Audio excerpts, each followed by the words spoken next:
Nada, estamos muy agradecidos que nos acompañen el día de hoy en nuestra primera sesión, el retomar todas estas actividades académicas, de verdad que para nosotros es muy importante.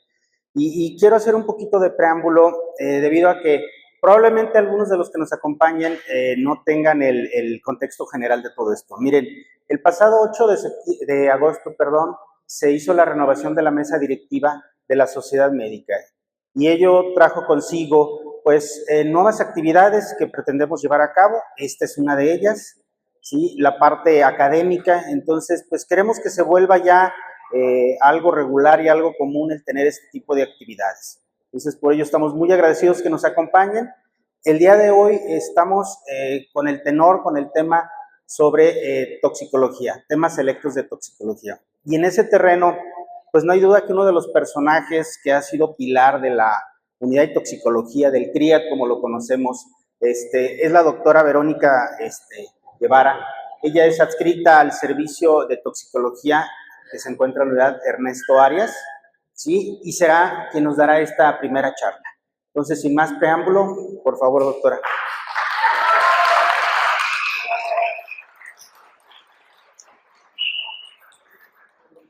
No. Se pone verde y listo. Gracias. Bueno, vamos a platicar un poco de lo que son los centros toxicológicos, algo de epidemiología y de las funciones del mismo, porque creo que estamos un poquito, a pesar de que ya tenemos 27 años laborando, creo que hay por ahí algunas situaciones que tenemos que aclarar. ¿Me ponen la presentación, Doc, por favor? Bien, entonces, bueno, para empezar, la siguiente, por favor. Bien, ¿qué fue lo que pasó en Cruz Verde, Guadalajara, en el año 1996? El doctor Rodolfo Vallardo, que era director entonces de los servicios médicos municipales, empezó a detectar que en las áreas de urgencia se empezaba a aumentar el número de pacientes intoxicados que llegaban hasta las áreas de urgencias. En ese tiempo, pues, la situación es de que no estábamos familiarizados con la toxicología. Él empezó a investigar qué era lo que se podía hacer en conjunto con la Organización Panamericana de la Salud, que de hecho fue una supervisión que tuvimos en el 2014, donde está el doctor Diego González Machaín, que era en su momento el encargado de ingeniería sanitaria para la Organización Panamericana de la Salud. Bueno, con un modelo cubano de centros de toxicología se abrió lo que era el Centro Regional de Información y Atención Toxicológica el 3 de febrero de 1997. La situación es de que, bueno, a lo mejor esto fue una de las situaciones que en este momento nos llevan a la crisis que tenemos. Este centro se creó con una situación muy ambiciosa, con una visión regional, no nada más para atender lo que era los ciudadanos de Guadalajara, sino de toda la zona metropolitana e inclusive de municipios foráneos y otros estados. Entonces, bueno, el problema de lo que es el recurso municipal, bueno, limita un poquito este tipo de funciones. La siguiente, por favor. Bueno, atendemos cualquier tipo de intoxicaciones agudas. Hace aproximadamente 2 años vino por parte de Secretaría de Salud una solicitud importante porque estamos en un estado donde tenemos una situación muy complicada con intoxicaciones crónicas. Todo lo que es la cuenca del río Lerma-Santiago se están detectando de manera impresionante cifras de insuficiencia renal. De hecho, Poncitlán es el segundo, está entre primero y segundo lugar a nivel mundial de insuficiencia renal en pacientes pediátricos. Y no solamente esto, estamos teniendo leucemias, estamos teniendo otro tipo de alteraciones que Secretaría de Salud pidió al centro regional que nos involucráramos un poco más en las intoxicaciones crónicas. Entonces, bueno, básicamente les decía que abarca toda la zona metropolitana de Guadalajara, inclusive otros estados. Estamos dentro del mapa, la siguiente por favor, del mapa de centros toxicológicos a nivel de la Organización Mundial de la Salud. Nos encontramos en esta situación. Ustedes pueden en un momento dado teclear este link y aparecerá todo el directorio donde aparecemos como centro toxicológico. Bien, no nada más es la atención de lo que es pacientes intoxicados. El centro se creó con la visión de inicialmente dar información en materia de toxicología. Se creó una LADA 800, teníamos bases de datos para todas las sustancias químicas para poder consultar, y la cuestión es de que también tenemos la atención telefónica que muy comúnmente nos llaman para saber este tipo de situaciones. Bueno, a lo largo de este tiempo hemos tenido que sortear muchas situaciones muy difíciles. Este es un oficio, sí, que se tuvo que hacer porque la administración municipal del 2000 al 2003 quisieron hasta cierto punto cerrar el servicio. Nosotros empezamos a tratar de explicar que en el centro tuvimos que hacer esta petición, donde el gobierno del estado, a través del Poder Legislativo, le pide a lo que es Fernando Garza Martínez, en su momento, no bajar de categoría y mucho menos cerrar el centro toxicológico por la importancia que este tiene.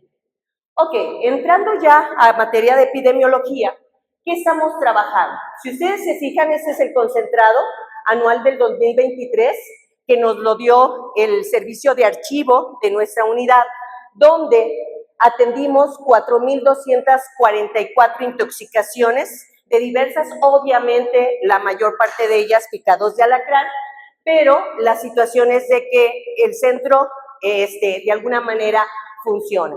Actualmente somos 8 médicos en 5 turnos, 6 enfermeras, todos ellos, tanto personal de enfermería como personal médico con adiestramiento en materia de toxicología, y obviamente no podemos dejar de lado todo el personal que nos apoya, desde personal prehospitalario, desde personal de rayos X, los químicos de laboratorio, trabajo social y también el área de psicología, que específicamente los psicólogos que tenemos en muchas de nuestras Cruz Verdes se crearon o nació el servicio inicialmente del SIC, que era el Centro de Intervención en Crisis, y que ahora es el SAP, Centro de Atención Psicológica, precisamente porque en las intoxicaciones empezó a aumentar mucho lo que eran los intentos de suicidio. Bien, bueno, igual que en muchas Cruz Verdes, tenemos anexo el área de urgencias, que es vital para nosotros, el triage y el área de consulta externa. La siguiente, por favor. Bien, ¿cuál ha sido el concentrado que hemos estado teniendo? Bueno, a partir de 1999 al 2024 se han atendido 102,089 pacientes intoxicados.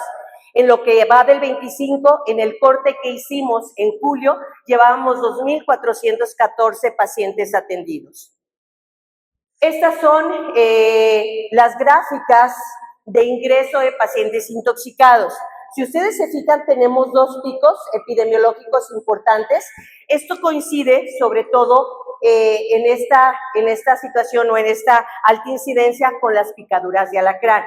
Ustedes que han estado en servicios de urgencias se han dado cuenta que en tiempo de calores es cuando aumenta la incidencia. Sin embargo, bueno, lo que no se veía anteriormente, ahora con el cambio climático, estamos teniendo pacientes intoxicados por alacrán graves en diciembre o en enero, que se supondría que no es una alta incidencia. Y la segunda pico, está directamente relacionado con intoxicación por plaguicidas, que es cuando se vienen los periodos de siembra y de cosecha y que de alguna manera se tienen más contacto con plaguicidas y, bueno, se presentan esas altas incidencias.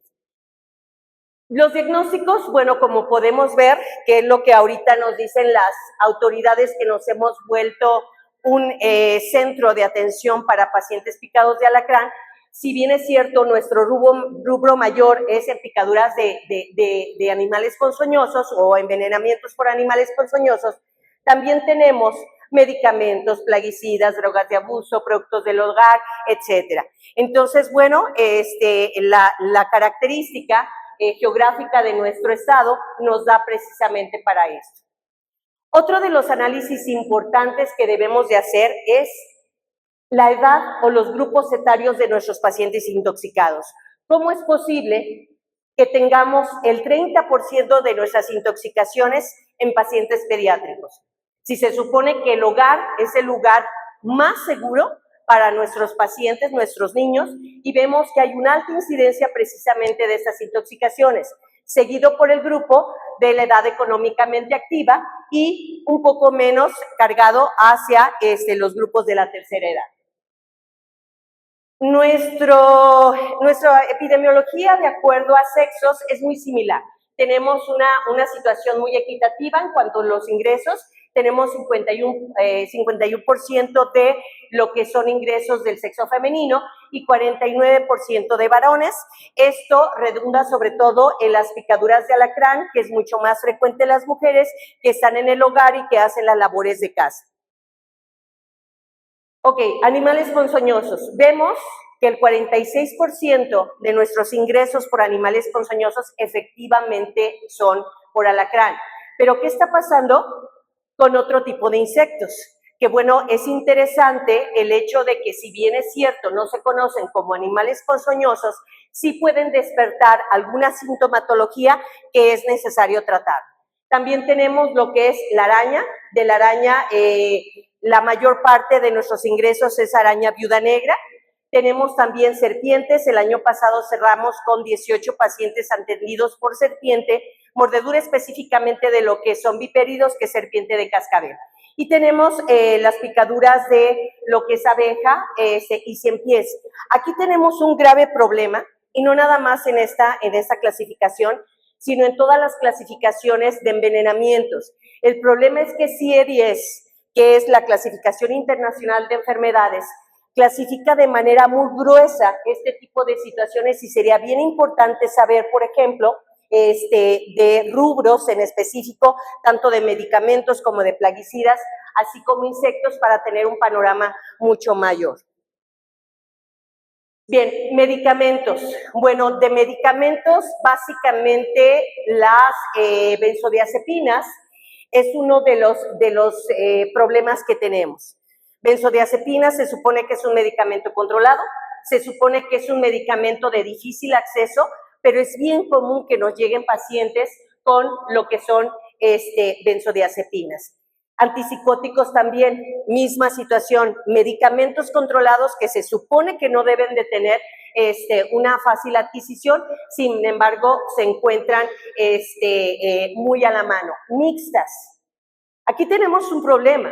Si analizamos la sintomatología de un medicamento puro, puede ser más fácil el tratamiento, porque tenemos protocolos de tratamiento. Pero ¿qué pasa en un momento dado con las intoxicaciones mixtas? ¿Qué es lo que vamos a tratar? ¿La sintomatología por benzodiazepinas o la sintomatología por antidepresivos? ¿O por carbamazepina o por otro tipo de situaciones? Y de ahí, bueno, nos vamos a los opiáceos, a los AINES, que el más de mayor incidencia es el paracetamol. Ok, en drogas de abuso, es muy curioso el comportamiento que se tiene en las intoxicaciones por drogas de abuso.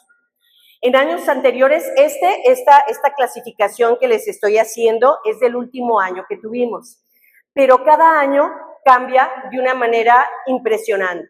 Hace 2 años, nuestra mayor incidencia era por cocaína. En este año, en el año pasado, en el 2024, no tuvimos un solo paciente con una intoxicación. Obviamente, datos de sobredosis o de efectos secundarios, pero intoxicación como tal por cocaína no tuvimos.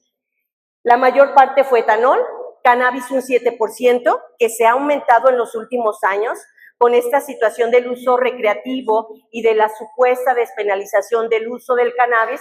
Bueno, cada vez los chavos es más común que tengan el contacto con esta sustancia y tener efectos secundarios.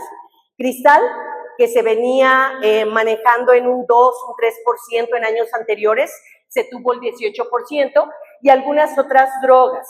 Nos preguntaríamos cómo está el consumo de fentanilo, que es lo que anda de moda en este momento. Bueno, como tal, hemos tenido muy pocos pacientes con esta droga. Sin embargo, bueno, no dejan de ser opiáceos que se pueden manejar como el resto de las intoxicaciones. Ok, plaguicidas. ¿Cómo estamos en la situación con plaguicidas? A veces pensaríamos que los plaguicidas simplemente se utilizan en el campo y es un error. ¿Por qué? En cada casa de uno de nosotros tenemos por lo menos una sustancia directamente dirigida a matar las plagas. ¿Qué pasa con los plaguicidas? Cada vez se está haciendo estudios más profundos donde estos plaguicidas están actuando como sustancias disruptores endocrinos y se están asociando cada vez más a cánceres de mama, por ejemplo. Entonces tenemos lo que son inhibidores, otros raticidas, generalmente anticoagulantes, o aquellos raticidas que no tienen en específico, hay muchos productos apócrifos que pues no sabemos con exactitud qué contenido tienen. Inhibidores de la colinesterasa, un 26%. Acordémonos que los inhibidores de la colinesterasa fueron utilizados hace algunos años como armas químicas y son los llamados gases nerviosos. Entonces, no son tan ubicuos. Tenemos fosfuro y sus derivados. El fosfuro es un raticida altamente tóxico, con una alta mortalidad, que es muy común que los pacientes con intento de suicidio los consuman. Y también es muy común que las mamás lo pongan, el polvito negro, en las galletas, en el pedacito de pan o en el pedacito de queso, y algún pequeño, por cuestión accidental, lo ingiera. Tenemos los insecticidas, que generalmente estos son a base de piretrinas o piretroides que son sacados del crisantemo. Ligera o medianamente tóxicos, tenemos los herbicidas y fungicidas, y tenemos una cantidad mínima, afortunadamente, de todos estos no especificados. El gis chino, no sabemos qué contiene, muy probablemente tiene un carbamato. También los costalitos mágicos o los cebos para las cucarachas con ácido bórico, que pueden estar mezclados con algunas otras sustancias. Ok, bueno, melancólicamente les digo porque ya no lo tenemos, pero era nuestro muestrario. Para nosotros era muy importante el hecho de que llegara un paciente y nos dijera la mamá, es que comió raticida, a ver, ¿cuáles son las características de ese producto? Nos la decían, más o menos los orientábamos, pero llegaban y decían, es que fue este o que fue este. Entonces es para nosotros muy fácil el hecho de la identificación con estos muestrarios. La siguiente, por favor. Bien, el motivo de la intoxicación. Desgraciadamente, aquí nada más en archivos se manejan dos rubros, que es el accidental y la intencional. Nos falta el contacto laboral, que es alto, pero que en muchas ocasiones, como no tienen seguridad social, los patrones les dicen, es que dile que fue en tu casa o dile que fue accidental, para no tomarlo como laboral. La que sigue, por favor. Bien, de ese 12% de intoxicaciones por intento de autolisis, es decir, por intentos de suicidio, ¿cómo estamos? Vean la situación, cómo cada vez más tenemos intentos de suicidio en pacientes pediátricos. Tuvimos un pacientito, ¿sí? Una pacientita de 7 años y una pacientita de 8 años con intento de suicidio, que a lo mejor los psicólogos me dirían, es que no es como tal un intento de suicidio, porque su pensamiento abstracto todavía no alcanza a comprender lo que es la muerte, pero la situación es de que a mí me tocó la chiquita de 8 años y ella me dice, es que mi mamá no me quiso comprar un juego, ¿sí? Un videojuego, dice, y yo me tomé las pastillas que tenía, dice, por coraje. ¿Qué tanto intento de suicidio es o no? Pero tiene un intento de dañarse con el fin, en un momento dado, ya sea de llamar la atención o de que la mamá le compre el juego. Pero es una situación importante. 22 pacientes menores de 15 años con intento de suicidio. El resto están entre los 16 y 20 años, pero aún así, nuestra población joven es la que está más en riesgo de este tipo de cuestiones. Y podemos analizar un sinnúmero de factores. La situación del internet, la situación del consumismo, la situación, un montón de sociocultural y demás, pero bueno, tenemos un grave problema con esta causa.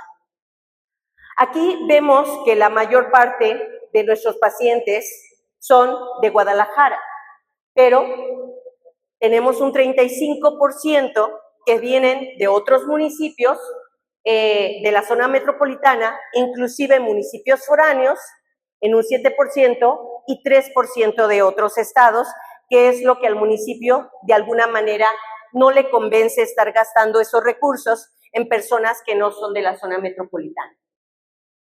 Y algo bien importante, ¿cómo estamos en materia de funciones? ¿Cómo estamos en materia de traslados? Y lo menciono porque la mayoría de ustedes son personal de Cruz Verde y saben que tenemos muchísimas carencias y saben que sacamos a los pacientes básicamente con el alma porque con insumos no los tenemos. Y aún así, de esos 4,244 pacientes, solamente tuvimos una disfunción. Se trasladaron 13 pacientes a otro nivel, muchos de ellos por ser derechohabientes y para no cubrir el costo de Cruz Verde, y 9 a otras Cruz Verdes específicamente para valoración quirúrgica o para interconsulta con medicina interna o inclusive a la terapia intensiva del Delgadillo, que ya no existe. La mayoría se fueron de mejoría. La siguiente, por favor. Ok. Con todo esto, bueno, que es un centro de toxicología. Son unidades especializadas en asesoría, en prevención, diagnóstico y manejo de las intoxicaciones. Esto es todo el contexto de un centro toxicológico.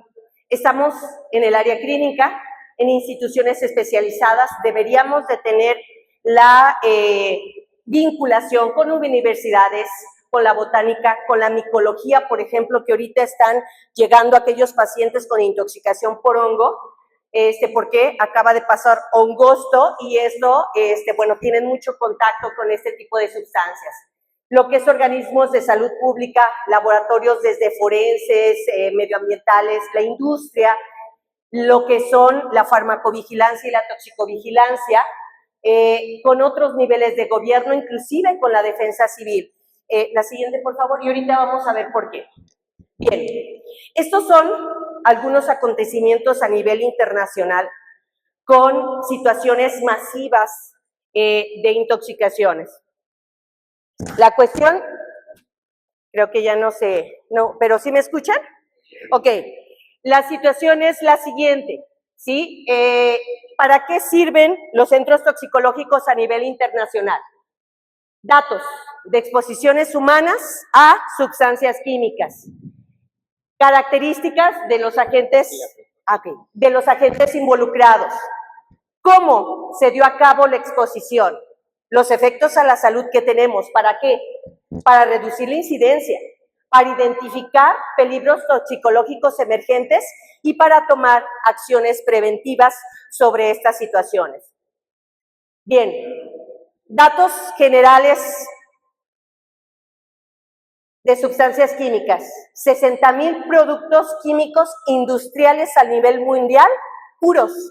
Nos faltan las mezclas, ¿sí? Tenemos 6,000 medicamentos aprobados. Tenemos 730 sustancias psicoactivas que Organización Mundial de la Salud registró. 2,000 plantas venenosas, 1,200 animales ponzoñosos y, bueno, todo lo que tenemos de productos del hogar, en la industria, en cosméticos, etcétera. Entonces, día a día, desde que ponemos nuestros pies en el suelo, tenemos contacto con sustancias químicas potencialmente tóxicas. Ok, cifras de envenenamiento a nivel mundial. 137,880 personas, ¿sí?, mueren cada año por mordedura de serpiente. 20% de todos los suicidios mundiales están directamente relacionados, bueno, si no servía ahora menos, directamente relacionados con la cuestión de los plaguicidas. ¿Sí? Es una de las más frecuentes asistencias a urgencias en hospitales, sobre todo pediátricos. ¿Sí? Bueno, depende del tiempo y de la intervención del personal para poderla sacar. Algo de historia. Segunda Guerra Mundial. Se termina, quedan toneladas impresionantes de nitrógeno con el que utilizaron las bombas de nitrógeno en su momento, ahora ya somos de bombas nucleares. ¿Qué hicieron? Obviamente no las desperdiciaron, las pasaron a los abonos nitrogenados que estamos utilizando en nuestros campos.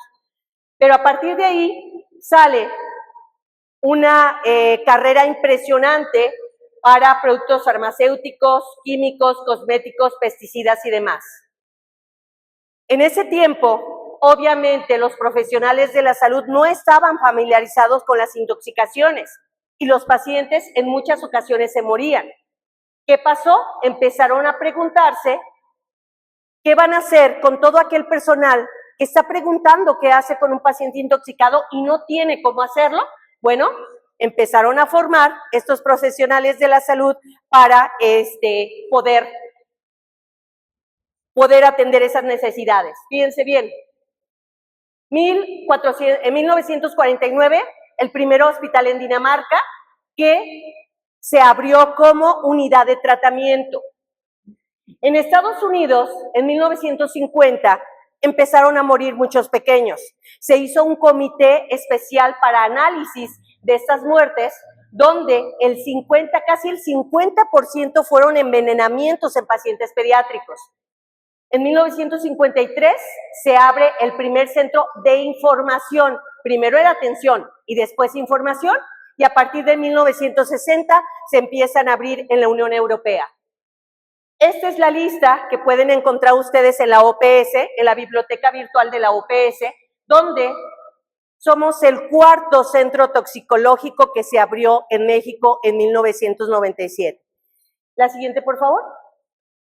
Esta es lo que es la línea histórica de los centros toxicológicos. Muchos de ellos nacieron, otros de ellos desaparecieron por el desconocimiento de las autoridades, pero nosotros estamos aquí, ¿sí?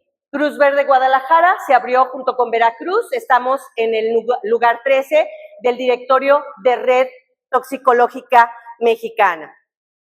Bien, ¿cómo está la situación legal de esto? Bueno, no aparecimos nada más porque a un director se le ocurrió, aparecimos porque desde 1992, en la Cumbre de la Tierra, ¿sí? En la segunda Cumbre de la Tierra de Río de Janeiro, básicamente se sentaron a ver que teníamos un montón de tránsito de sustancias tóxicas, ¿sí? ¿Qué va a pasar cuando tenemos un derrame de amoníaco? ¿Qué va a pasar cuando tenemos un derrame de fosina? ¿Sí? ¿Cómo vamos a intervenir? Entonces, en la Agenda 21, 1994, capítulo 19, se reiteró la prioridad de establecer y fortalecer lo que son los centros toxicológicos. Y en el 2006, en la Conferencia Internacional sobre Gestión de Productos Químicos, sí, fue indispensable la presencia de centros toxicológicos. Ok, por un lado, Reglamento Sanitario Internacional.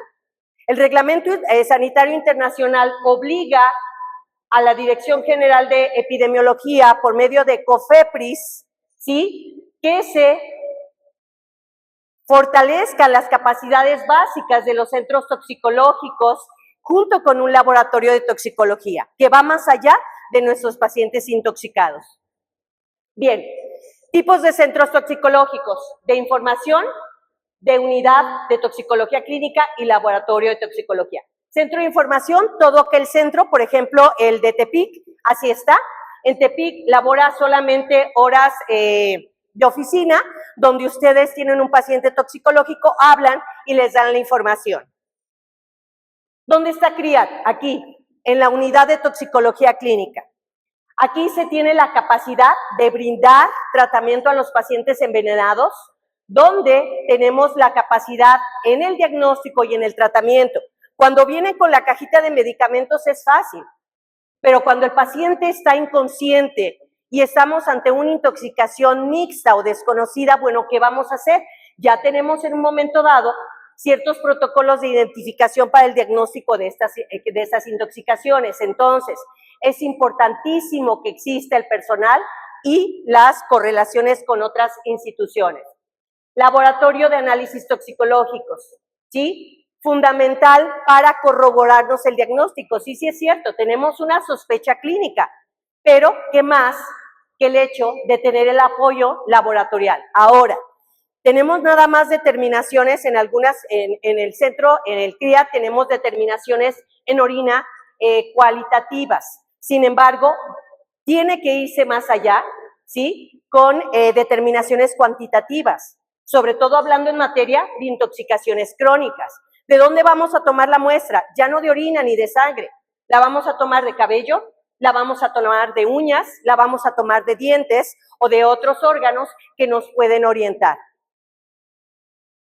Toxicovigilancia que no la hacemos, sí, pero que es importantísimo en un momento dado estar llevando el control de qué sustancias nos están intoxicando para que el gobierno le diga, a ver, empresa, industria, fulana de tal, empiezan a poner envases antiniños porque tengo muchos intoxicados para esto. A ver, la situación de los efectos adversos de un fármaco o, en un momento dado, de sustancias de uso común que pueden ser tóxicas. Preparación y respuesta a incidentes químicos. ¿Qué va a pasar con todas estas intoxicaciones masivas? ¿Qué mejor que, por ejemplo, bomberos o protección civil que está ante un derrame nos hable y nos diga, a ver, el número de seguridad de esta pipa es tal, ¿qué producto tiene? ¿Qué equipos de protección personal me tengo que poner? ¿Con qué tipo de extintores voy en un momento dado a entrar? ¿Qué perímetro tengo que aislar? Entonces, bueno, todo esto es parte de estos centros toxicológicos. La siguiente, por favor. Antídotos. Esto no se ha logrado. Estamos tratando de hacer un cuadro básico nacional de antídotos porque hay muchos antídotos que no tenemos. Es bien común que en la Ciudad de México anden preguntando, oigan, ¿quién de los centros toxicológicos tiene quelantes para metales pesados? ¿Quién de ustedes tienen oximas, que es el antídoto específico para inhibidores de la colinesterasa? ¿Quién tiene nitrito de amilo para intoxicación por cianuro, por ejemplo? Todavía no hemos llegado a este punto. La siguiente, por favor. Ok, aquí estamos, ¿sí? El Centro de Toxicología, todos los médicos siempre están en disposición en un momento dado de aportar sus conocimientos. Sí, hay unos más inquietos que otros, uno de ellos es el doctor Villa, que precisamente nos va a apoyar el día de hoy, pero bueno, la situación es que nos pidan en un momento dado el hecho de poder capacitarlos, ¿sí? No hemos tenido el apoyo de las autoridades, estamos con toda la disposición en un momento dado de poder brindar lo que nosotros sabemos. No somos todólogos, obviamente, nos falta mucho, pero bueno, el hecho de contar con personal capacitado en enfermería, en prehospitalario, en los propios compañeros médicos, digo, está a la disposición. La siguiente, por favor. Investigación, que tampoco lo hacemos. Como institución, aquí sí han salido muchas investigaciones de manera individual. También el doctor Villa es la punta en cuanto a de lanza de investigación en el Centro de Toxicología. Algunos otros tenemos menos publicaciones, pero es importante el hecho que nosotros investiguemos para identificar tendencias, para dar seguimiento, evolución y resultado de esto, para ver en qué circunstancias está envenenando nuestra gente, para poder en un momento dado prevenirlos. Todavía no llegamos a esto, pero vamos a tener que llegar. ¿Por qué? Porque desgraciadamente nuestro estado es uno de los estados más envenenados. Hace 2 meses que tuvimos una reunión con Secretaría de Salud, Secretaría de Salud nos comentó que Senaprece exigió a Jalisco que hicieran 2 investigaciones. Vamos a empezar con aire, contaminación de aire, y vamos a continuar con contaminación de agua. ¿Por qué? Porque casi todas nuestras patologías están directamente relacionadas con toxicología ambiental y desgraciadamente no lo tomamos en cuenta. Bien, bueno, para concluir, definitivamente los centros toxicológicos son importantes, ¿sí? Muchos de los médicos que estamos en toxicología, y lo hablo de manera personal, ya somos médicos que en unos cuantos años nos vamos a retirar. ¿Qué está pasando con las nuevas generaciones? ¿Qué está pasando con los compañeros que se van a quedar? Bueno, hay que capacitarlos, que sientan el mismo amor por la toxicología, ¿sí? Hay un subregistro importante en materia de intoxicaciones, lo que ya les comentaba, la revisión de CIE 10 para tener las intoxicaciones puntuales, programas de prevención, coordinación y apoyo interinstitucional y multidisciplinario. De nada sirve que bomberos esté aislado, de nada sirve que protección civil esté aislado, de nada sirve que las propias áreas de urgencias estemos aislados. ¿Cuándo vamos a afrontar un desastre químico juntos? Va a ser muy difícil si no nos organizamos. Entonces, bueno, contar con un registro de todos los centros de información toxicológica a nivel nacional, precisamente para empezar a sacar boletines, revistas, publicaciones, que bueno, en eso vamos. La siguiente, por favor. Situaciones como estas, ¿sí? Esta yo la busqué en periódico local, porque revisé el estudio serio, donde a partir del 2023 le prohibieron a Johnson & Johnson seguir produciendo el talco para bebés porque es cancerígeno. ¿Cuántos de nosotros utilizamos este talco para nuestros bebés? O inclusive nosotros, ¿sí? ¿Cuántos calentamos nuestros alimentos en el microondas en envases de plástico? Todos. ¿Sí? Liberación de bisfenola, que aquí nada más lo están relacionando con asma, pero está directamente relacionado con disruptores hormonales. Cáncer de mama, fibrosis mamaria, ovario poliquístico, alteraciones menstruales, problemas de cáncer testicular y demás. La siguiente, por favor. Me fui para atrás cuando el Servicio de Toxicología de Argentina publica que el paracetamol utilizado frecuentemente en mujeres embarazadas puede llevarnos a trastornos del espectro autista y déficit de atención. Si es lo único que podemos utilizar como analgesia en las mujeres embarazadas, ¿qué carajos vamos a hacer entonces? Hay que profundizar en estas investigaciones. Pequeñitos que viven cerca de los lugares donde están perforando para sacar el gas natural o el petróleo. ¿Ah? Con esto termino. Todo es veneno dependiendo de la dosis. Para Celso. Así es. Gracias.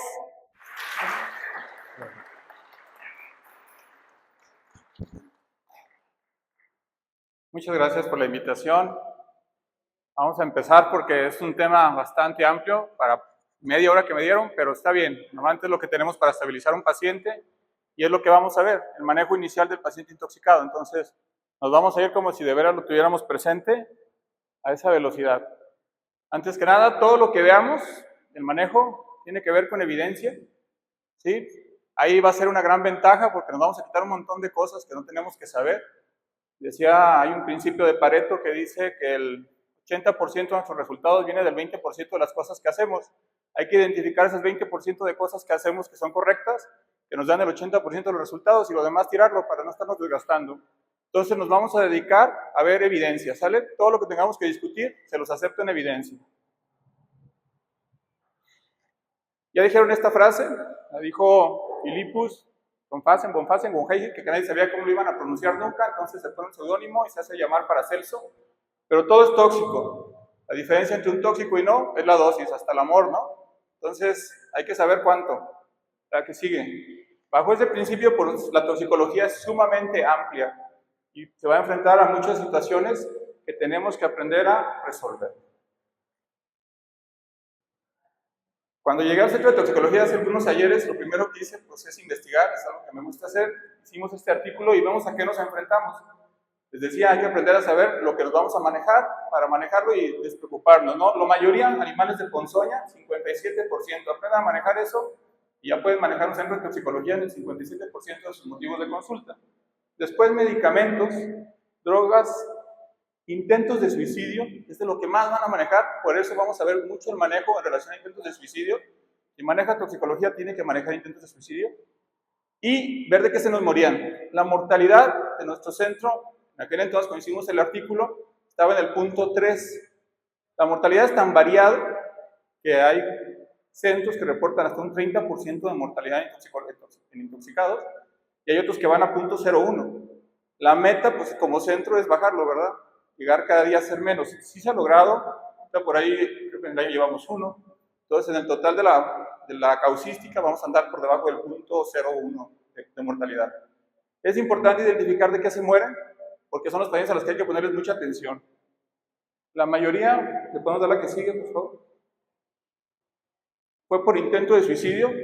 Cuando tengan un intoxicado por intento de suicidio, es un factor de riesgo alto para morir, 6 veces más probabilidades de que se muera, y más si se asocia a un agroquímico, que son de los que se mueren. Ahorita agroquímicos bajó un poquito porque tiene más como popularidad, la toxicología también va por modas, tiene más popularidad los rodenticidas, ¿sí? Entonces, cuando sea rodenticida e intento de suicidio, mucho ojo porque son los que se les van a morir. Los demás, casi todos salven, por no decir que todos. ¿A qué sigue? Intento de suicidio, ese es otro artículo que publicamos por ahí, y lo más que dan para intento de suicidio, lo que mayor se asocia es disfunción familiar. Entonces tengan cuidado porque ustedes van a devolver a sus pacientes a la misma familia que le provocó el intento. Entonces siempre hay que ver dónde vamos a anclar a los pacientes para su alta. Una cosa que casi no hacemos, y es lo que más se asocia a sobrevivir a intoxicaciones, es la prevención. Entonces voy a dedicar un pequeño momento a eso de la prevención porque es lo más importante. Yo les digo mucho, nadie de ustedes tiene una cascabel guardada en su buró o abajo de su fregadero, ¿verdad? Porque les tienen miedo. ¿Saben que una cascabel no nos ha matado ningún paciente en todo lo que llevamos del centro de toxicología? Todos han ido de alta. Y estas sustancias sí las tienen guardadas. Y estas sustancias sí se asocian a mortalidad. Entonces, a veces nuestros riesgos están mal dimensionados. Hay que ver mucho lo que es la prevención. El suicidio, por ejemplo, ahorita estamos en el mes del suicidio. El suicidio es una enfermedad, por definición, prevenible pero no tratable. Entonces, tenemos que trabajar en ella para prevenirlo. Un suicidio ya no se puede prevenir. Una vez que llega ni se trata, se suicidó. Pero la prevención sí se pudo haber hecho. Entonces, trabajar mucho en la prevención, que es parte importante de los centros de toxicología que debemos de trabajar. La prevención de los suicidios y de las intoxicaciones. La que sigue, por favor. El manejo general del paciente intoxicado, creo que esto ya no va a funcionar, es como cualquier paciente de trauma. Entonces, eso les va a ayudar mucho a ustedes, que no son toxicólogos, a manejar a los pacientes. En general, el paciente intoxicado es un paciente de trauma, entonces se maneja bajo los mismos lineamientos que ya conocen. ACLS, ATLS, todos los LS que ya conocen, salvo algunas acepciones que son las que les voy a platicar el día de hoy. ¿Qué es lo que hay que hacer especial en estos pacientes? Pero el manejo general va en relación a eso. ¿Sí? Este es un artículo que también publicamos. Hemos publicado el artículo más severo de alacranismo que ha habido en el mundo. Lo tenemos nosotros también en el CRIA. Pero se resume en todo esto. ¿Qué creen que salvó al paciente de este caso? ¿Alguien que quiera participar? Es un caso de alacranismo severo que causa parálisis flácida y bueno, requiere todo un manejo. ¿Pero qué creen que salva a este paciente?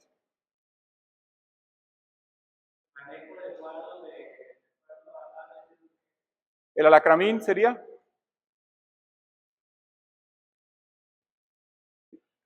Aquí la idea es esa, que lo que dice el doctor es cierto. Lo que salvó al paciente no es el antídoto. Lo que salva al paciente es un manejo adecuado del XABCD. Y de lo que se les va a morir un paciente de alacranismo no va a ser de la falla del antídoto o de no antídoto. De lo que se les va a morir va a ser de no haberle manejado el XABCD, que todos deben de saber manejar muy bien. El fagoterápico entrará en su momento, pero si no lo metieron en el momento en que iba, el paciente se les muere. Ya para cuando el fagoterápico está actuando, el paciente ya no está. ¿Vale? Muy bien, doctor. ¿Aquí sigue? Entonces decíamos que el manejo general del paciente intoxicado es como cualquier otro paciente. ¿Qué es lo primero que valoramos en un paciente general? ¿Todos son urgenciólogos o tienen que ver con urgencias? Participen. No. No. No, son urgenciólogos. ¿Qué es lo primero que hacen? Está ahí. Seguridad. siempre les manejan en sus protocolos de manejo como urgenciólogos, paramédicos, médicos. Lo primero es la seguridad. Y en estos pacientes dijimos, son pacientes de trauma, no son la excepción. Lo primero que manejamos, y sobre todo en este tipo de pacientes intoxicados, es la seguridad. Y no nomás la seguridad de ustedes, la seguridad del paciente. Estos pacientes nos ha tocado que los hospitalizan en el 10º piso junto a la ventana. ¿Qué creen que va a pasar con ese paciente? Y no es anécdota, ¿eh? Y sí pasa, se avientan y se matan. O los dejan ir al baño solos y se ahorcan.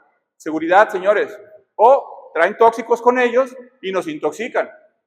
O los trasladan en sus ambulancias con todas las ventanas cerradas y llegan intoxicados el personal. Entonces, son pacientes de trauma. Todo paramédico sabe que lo primero que hace cuando se baja una ambulancia es checar.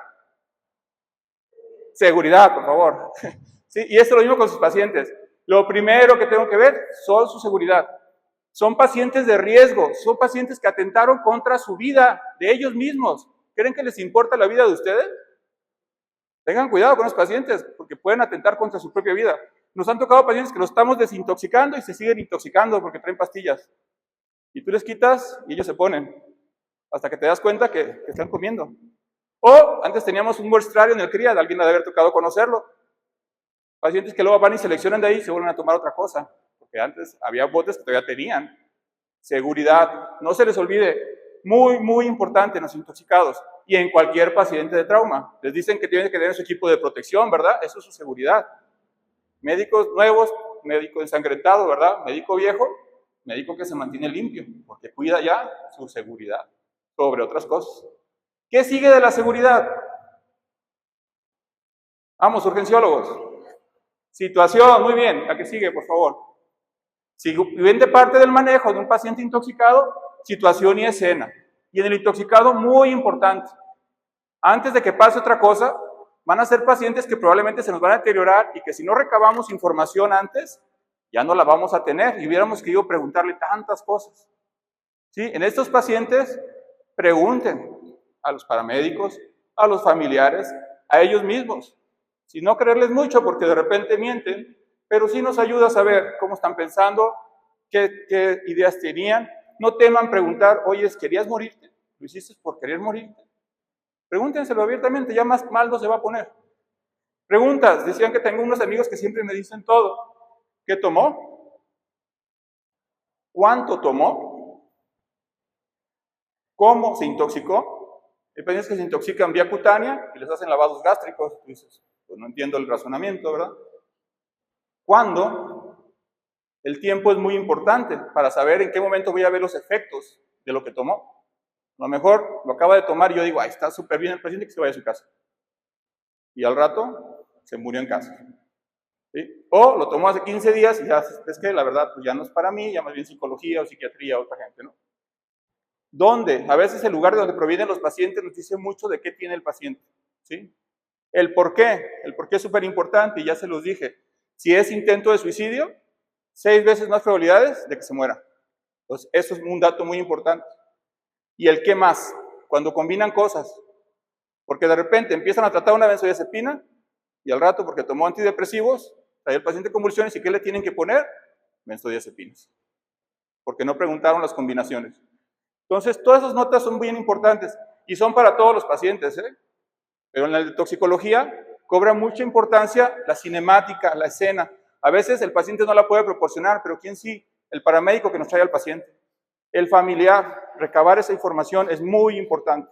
Nos va a dar mucho pie para darle manejo. ¿Qué sigue en el manejo?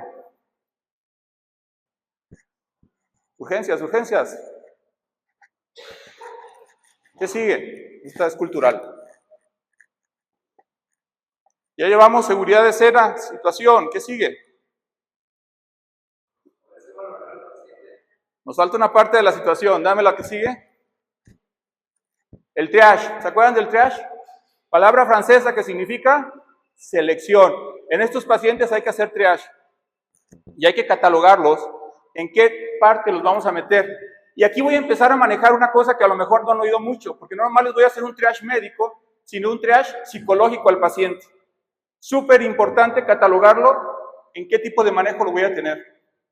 Estamos muy acostumbrados como personal de urgencias que si un paciente llega agresivo, llega golpeando, llega dañando a la patrulla y que le vaya bien. En toxicología eso no se vale. Porque el paciente psiquiátrico, y de aquí en adelante apréndanselo porque cada día los vamos a tener más comunes, es un paciente. Y parte de su sintomatología puede ser que esté agresivo, que esté golpeando y que esté dañando. Y ustedes como médicos, lejos de ofenderse porque les dijeron mensos o les dijeron lo que ustedes nos han dicho por mí tragas y todo lo que nos dicen muchas veces, debe uno pensar que a lo mejor es un paciente psiquiátrico que está en un estado psicótico o que está en un problema que debe ser atendido, incluso en contra de su voluntad. Y para eso tengo que aplicar el triage. Hay pacientes que deben de ser atendidos en menos de 15 minutos. ¿Y quiénes son? Los que están en psicosis, en agitación extrema, que son a los que les llamamos a la patrulla para que se los lleve. Esos pacientes, para nosotros, deben ser atendidos. Y son de atención inmediata, triage rojo. ¿Sí? ¿Cómo se atiende ese paciente? Con tensión física. Debe haber gente capaz de hacer eso en los servicios de toxicología. Porque lo primero es físico. Y va a tener que ser a la fuerza. Después, contención mecánica. Tenemos que tener dispositivos para fijación de esos pacientes. Y ya después vendrá lo más profesional, que será meter medicamentos para que ese paciente esté tranquilo y podamos proceder a ayudarlo. Es que no quería atención, pues se quería suicidar. ¿Tú crees que va a querer atención? Son pacientes que incluso en contra de su voluntad tendremos que atender. ¿Sí? Porque si no los atendemos, se nos van a morir. Entonces, hay que aplicar triage, tanto clínico como psicológico. Pacientes en agitación extrema, psicosis, van para contención. ¿Sí? Pacientes con intento de suicidio son para atención en menos de 30 minutos. Me refiero a que no tengan clínicamente algo que los ingrese, pero simplemente por ser intento de suicidio son prioridad amarilla. Deben de ingresar y darle el manejo del XABCD varias veces para resolver su vida. Otra vez. ¿Sí? Y ahorita vamos a hablar del XABCD doble que vamos a manejar, porque no nomás es el médico. Tenemos un XABCD psiquiátrico y psicológico que tenemos que hacer, que es los primeros auxilios psicológicos, que también tenemos que estarlos llevando en conjunto. Pacientes con ideas, pero no con intentos, esos pueden ir a intervención en crisis, hablar a los psicólogos, se empiezan a trabajar con ellos, a lo mejor no son para mí en ese momento, y podrá trabajarlos el psiquiatra o el psicólogo mientras, yo me dedicaré a otra cosa. Y pacientes con enfermedades psiquiátricas que llegan a consultar, porque a veces llegan, que son pacientes que tienen esquizofrenia y te dicen, ¿sabes qué? Me siento mal, siento que no me estoy controlando. Bueno, ok, vamos a atenderte, esos no son tan prioritarios, pero sí son de atención, ¿sí? Entonces, cada día aprendamos a manejar a estos pacientes, porque antes no eran un problema tan real. Actualmente tenemos una pandemia de enfermedades psiquiátricas. Vean, a toda la gente está medicada, y eso les habla de enfermedades que van a degenerar y que al rato las vamos a tener en urgencias. Tenemos que aprender a ya manejar esas enfermedades. A los famosos PHs que antes teníamos, ya no son PHs, ya todos tienen diagnóstico. Ya todos sus amigos de ustedes traen un diagnóstico. Por ahí pregúntenle y ya te dicen, yo tengo tal cosa. Ya te lo presumen. Pues todo eso te habla de que tienes que prepararte ya en esas cosas, ¿sale? La que sigue, por favor. Y se fijan, todo esto que hemos hablado, no he tocado al paciente. Y ya lo estoy manejando. Vamos ahora sí a tocar al paciente. ¿Qué es lo primero que hago? Ya, directo con el paciente. Vamos, urgencias. ¿Mande?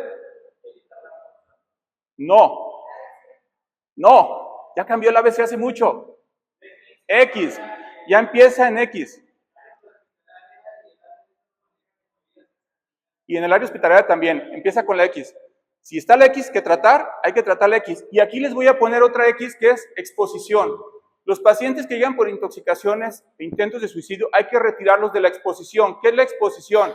La gente que les hizo daño o que los llevó, y no necesariamente daño queriendo, pero a veces les hacen daño con algún comentario, con alguna presión. Hay que quitarlos de ahí. Quitarlos de la exposición, porque llega la mamá, llega el papá, y ve nomás, ¿qué hiciste? ¿Cómo se te ocurrió? Y eso hace que el paciente más para abajo. Entonces, es retirarlos de la exposición, del novio, del celular, de muchas cosas que los puedan seguir agrediendo, ¿me explico? Eso es quitar la exposición. Y para nosotros, en urgencias, exposiciones masivas, ¿no? Exsanguíneo. Está sangrando a montones, torniquetes, empaquetamiento, todo eso que sabemos que nos puede deteriorar al paciente muy rápido y se nos muere. Por eso metieron esa X. Antes esto, ¿que dónde lo veíamos? En la C. Pero ¿sabes qué? Lo mandaron al principio porque dijeron, no llegaban a la C los pacientes. Incluso lo pusieron sobre la respiración. Síganlo manejando igual. Llega un paciente en estado crítico, ya sea psicológico, psiquiátrico o médico, quítenlo de la exposición masiva. ¿Sabes qué? Vamos a sacar el celular aparte. De hecho, en el CRIAT tenemos un letrero de no celulares. Y hasta les decimos que explota el oxígeno, ¿verdad? Si traen el celular, cosa que es mentira. Pero, ¿para qué se les dice eso? Para que no estén ahí cargándose más de cosas. Tenemos que quitarles todas esas exposiciones masivas que los pueden descontrolar más. A veces el paciente ya la lleva de gana y por un mensajito, por alguna discusión con algún familiar que llegó mal, que no lo pudieron preparar antes de que entrara, porque ahí los pacientes hay que preparar a los familiares antes de que interactúen con los pacientes.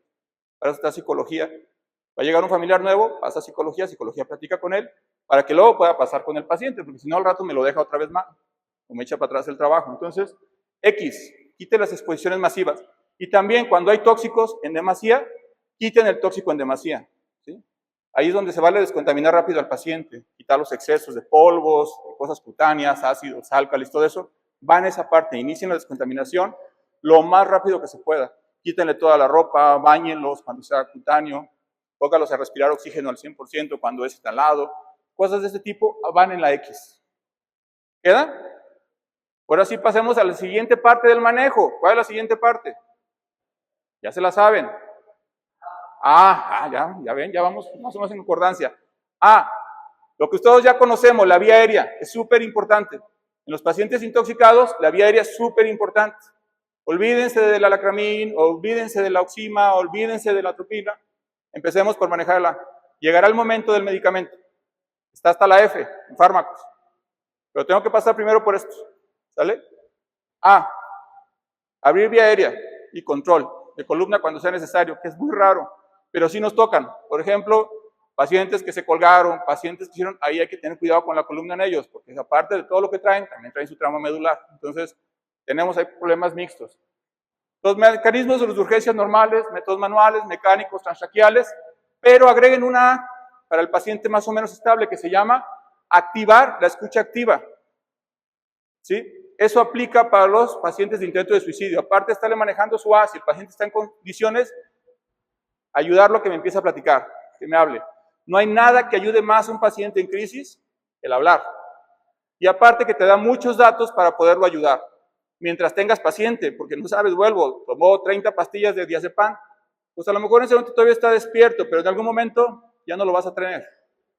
Entonces hay que sacar todo y que te diga todo lo que está rodeando a ese paciente. Porque te enteras de muchas cosas que luego te ayudan al manejo. A veces hasta de violaciones, a veces hasta de gente que no debe estar ahí porque es de riesgo para el paciente. A veces el que va a venir a cuidarlo resulta que es la persona que lo va a dañar, y que es la persona que hay que retirar de ahí, ¿sí? Hasta que no se hagan investigaciones adecuadas. Entonces, todo eso es ayudar a que el paciente empiece a hablar. Activar, escucha. Aunque el paciente esté diciendo puras tonterías, déjenlo hablar, déjenlo hablar, déjenlo hablar.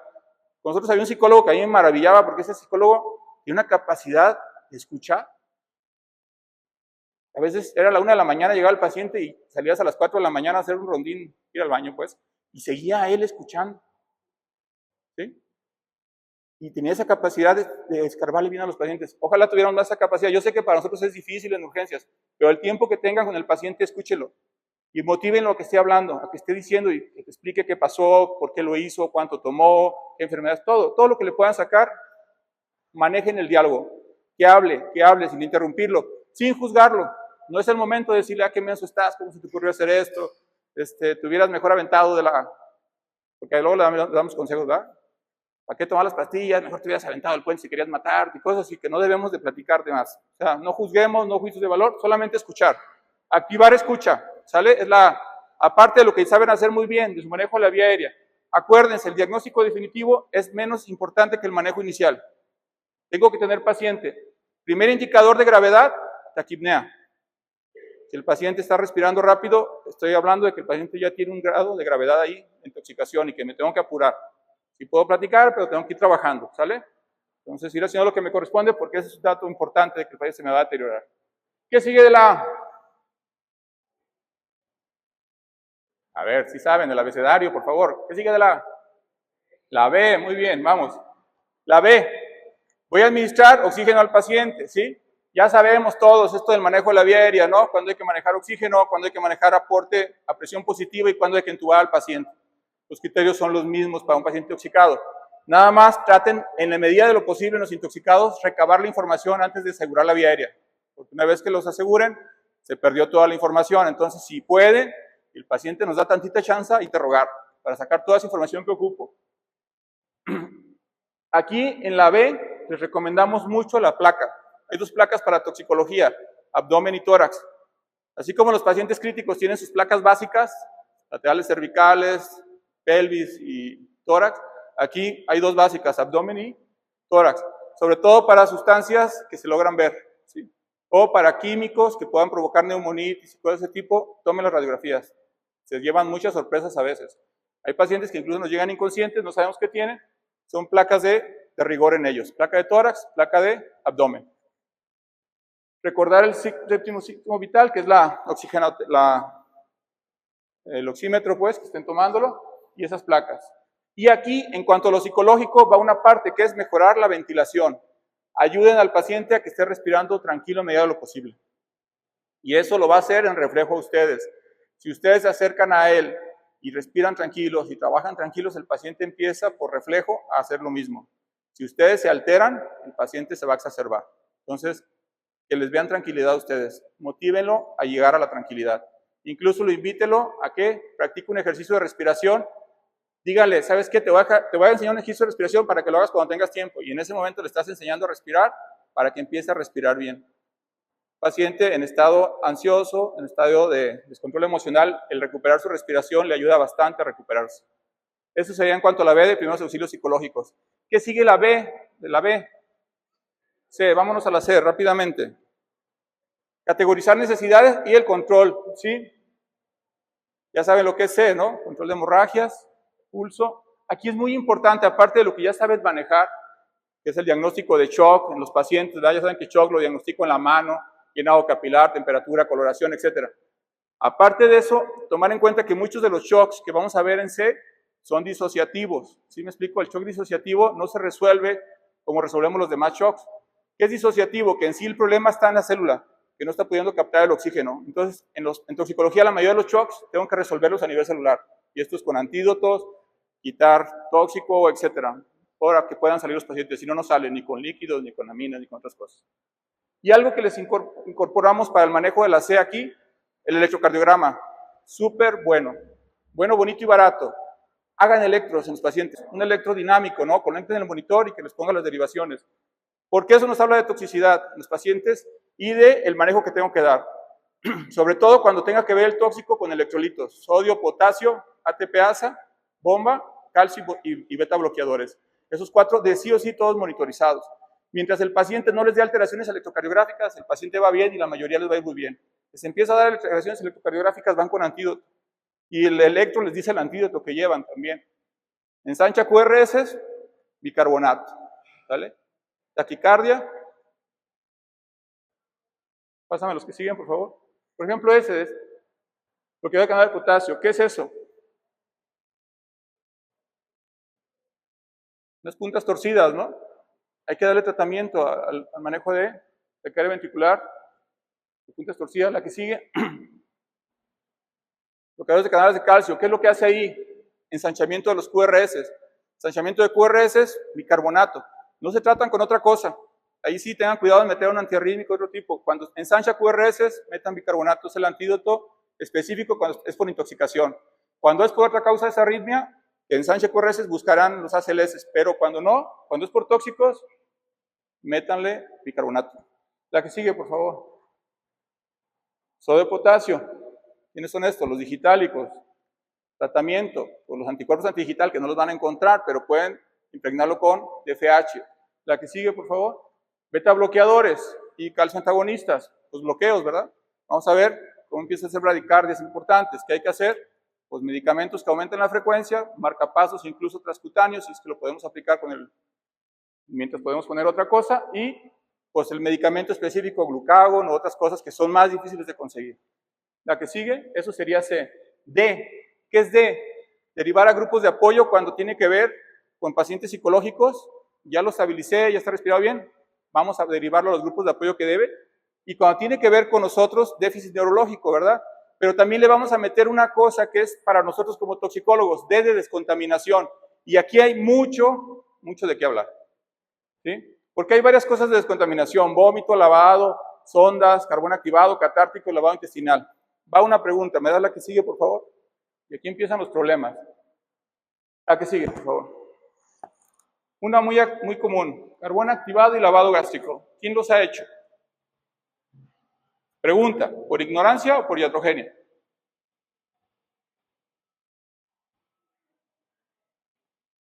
Es un problema el carbón activado y el lavado gástrico. Hay mucha discusión en esto.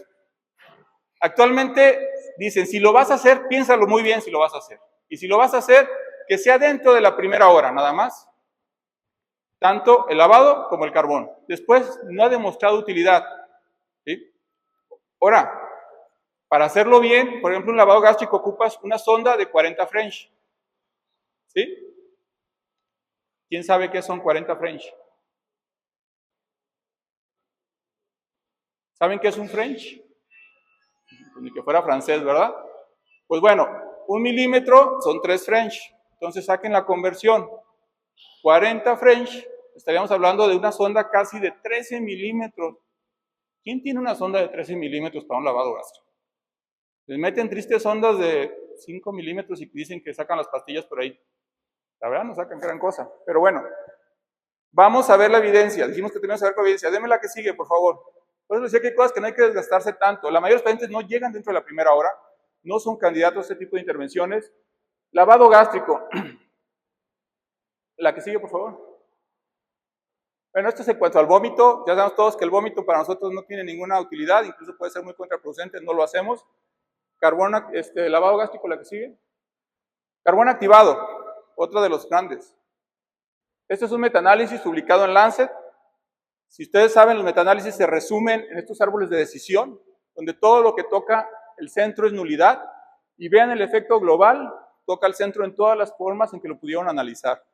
Entonces no encontraron diferencia entre hacerlo y no hacerlo. Quieren hacerlo porque es muy tradicional, les gusta hacerlo, les gusta ensuciarse, todo ese rollo.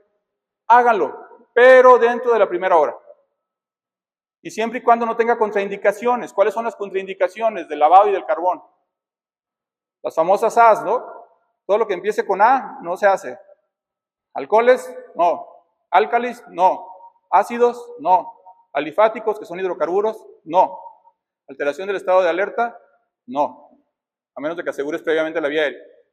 Pero eso en tiempo ya se te fue como que la hora como para que lo hubieras podido hacer. Entonces piensa muy bien si lo quieres hacer, porque puede traer más perjuicios que beneficios. Como dato, más o menos aceptado por consenso de expertos que saben que es el nivel de evidencia más bajo que existe, es hágalo dentro de la primera hora si es que lo van a hacer. Si pasó de una hora, muy poco útil, muy poco probable que les sirva de algo, se van a desgastar. Hablamos de ese principio de Pareto, no hagan cosas que nomás los van a desgastar y no les van a dar más ventajas. La que sigue, por favor. La E, pasamos a la E y ahí vamos a ABCD. E, exponer al paciente, evacuar al paciente al lugar adecuado, un centro de toxicología cuando sea indicado, y la E de educación cuando no sea un paciente que tenga un problema médico, que simplemente tuvo un intento, que no lo logró, hay que educar a ese paciente, reeducarlo para que no vuelva a presentarlo.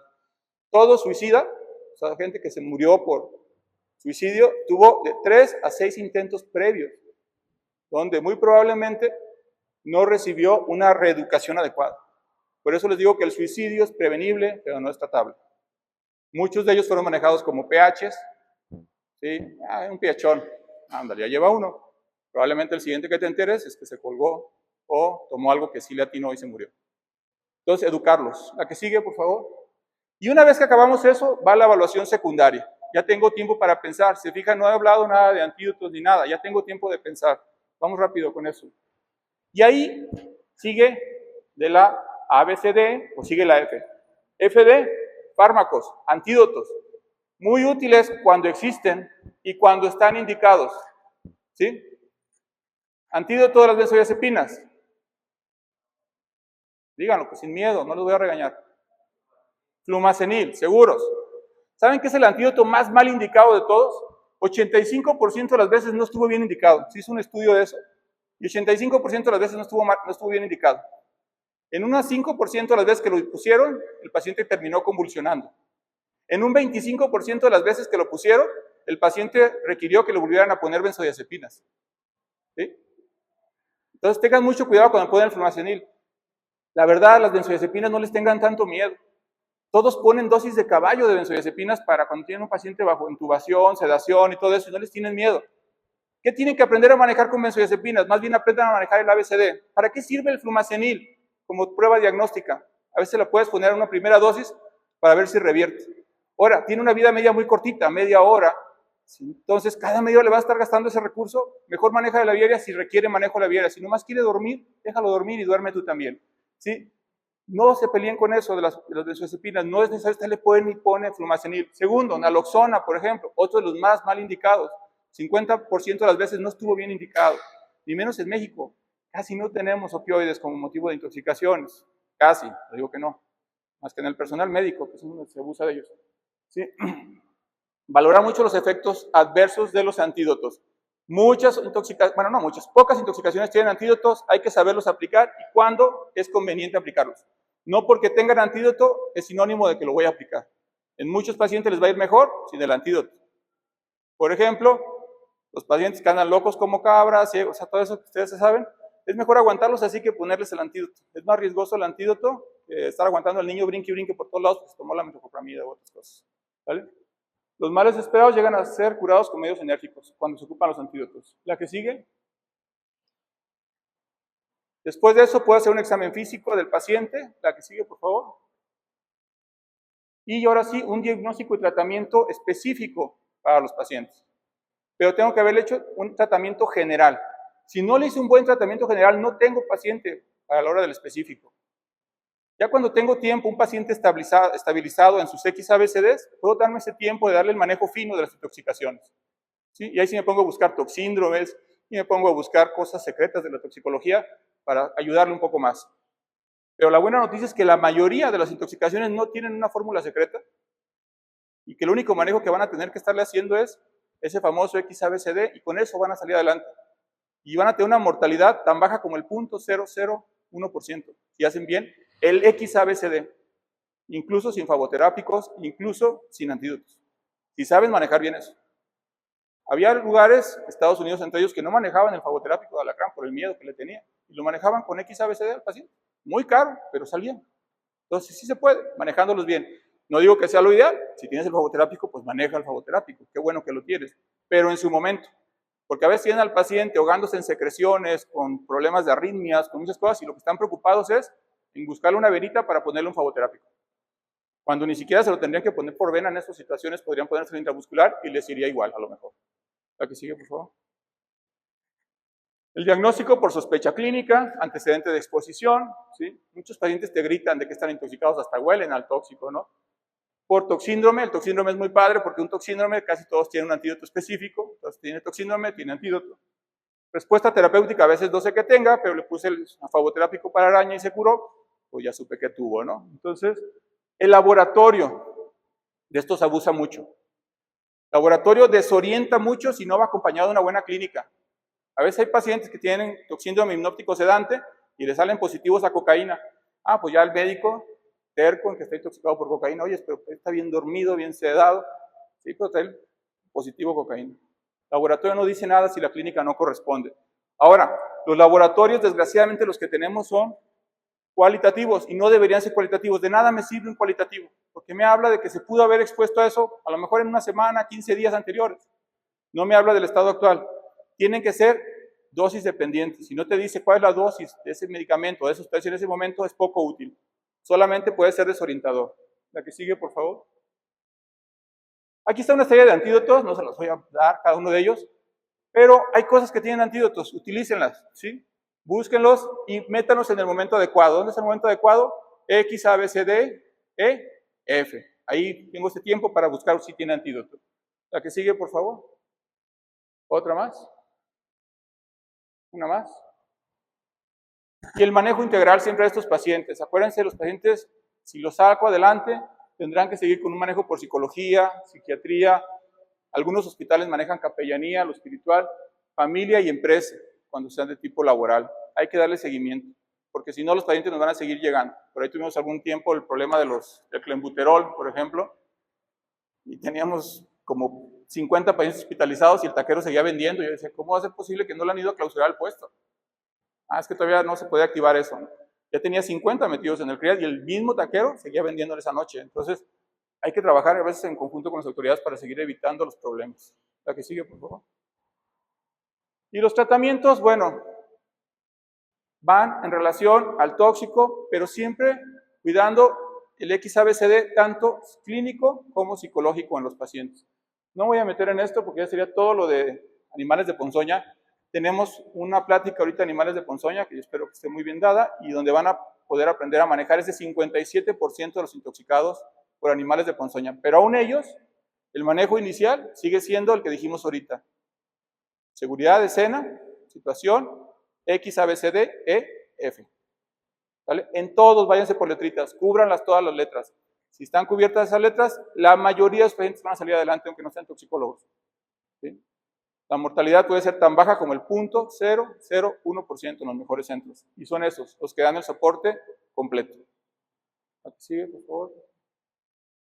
Ya son animales venenosos. Gracias, los dejo por cuestiones de tiempo.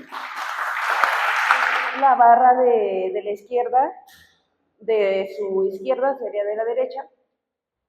En Jalisco hubieron 48,000 casos de picados por alacrán. A la semana, no me acuerdo qué semana consulté, la 35, la última, van 30,800 casos. La siguiente, doctor. Y en cuanto a arañas, aquí algo bueno es que ya empezaron se empezó a considerar el tema de arañas para ver qué tipo de arañas fueron las que intoxicaron, porque anteriormente en el boletín pues solamente había como otros animales de ponzoña. Entonces, desde 2024 que se empezó a registrar, en Jalisco cerramos con 511 mordeduras por araña Latrodectus y con 339 por Loxoceles. Vamos al revés, perdón. Con 511 por Latrodectus y en 2025 llevamos 339. Lo llegaremos a rebasar, no sé, probablemente, le pudiéramos preguntarle a la doctora Vero para ver la estimación. Y en cuanto a araña violinista, en 2024 cerramos con 36 casos.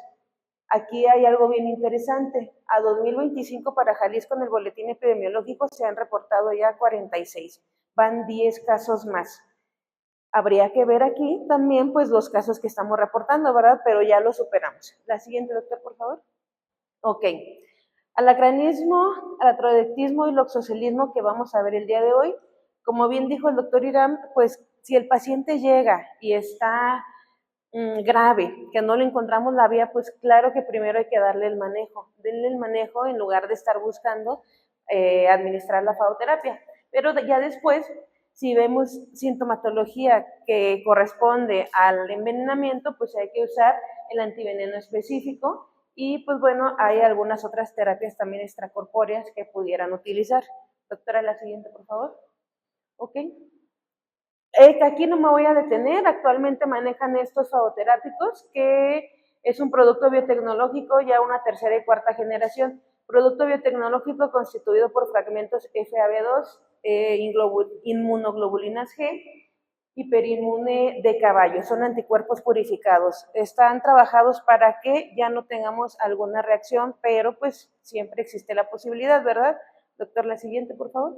Y bien, hablando de estos tres animalitos, aquí es también un tema que de repente luego me dicen, oye Grace, ¿qué pasa si uso un aracmin o si uso un alacramín en un paciente mordido por viuda negra? Pues no va a pasar absolutamente nada, no van a neutralizar el veneno, tampoco le va a dañar a su paciente, lo que va a pasar es que estamos desperdiciando este recurso, ¿verdad?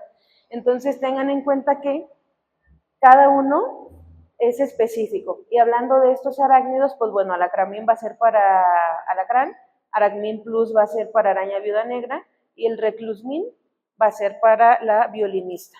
No los usemos cruzados porque no nos ayudan en nada. Doctor, la siguiente, por favor.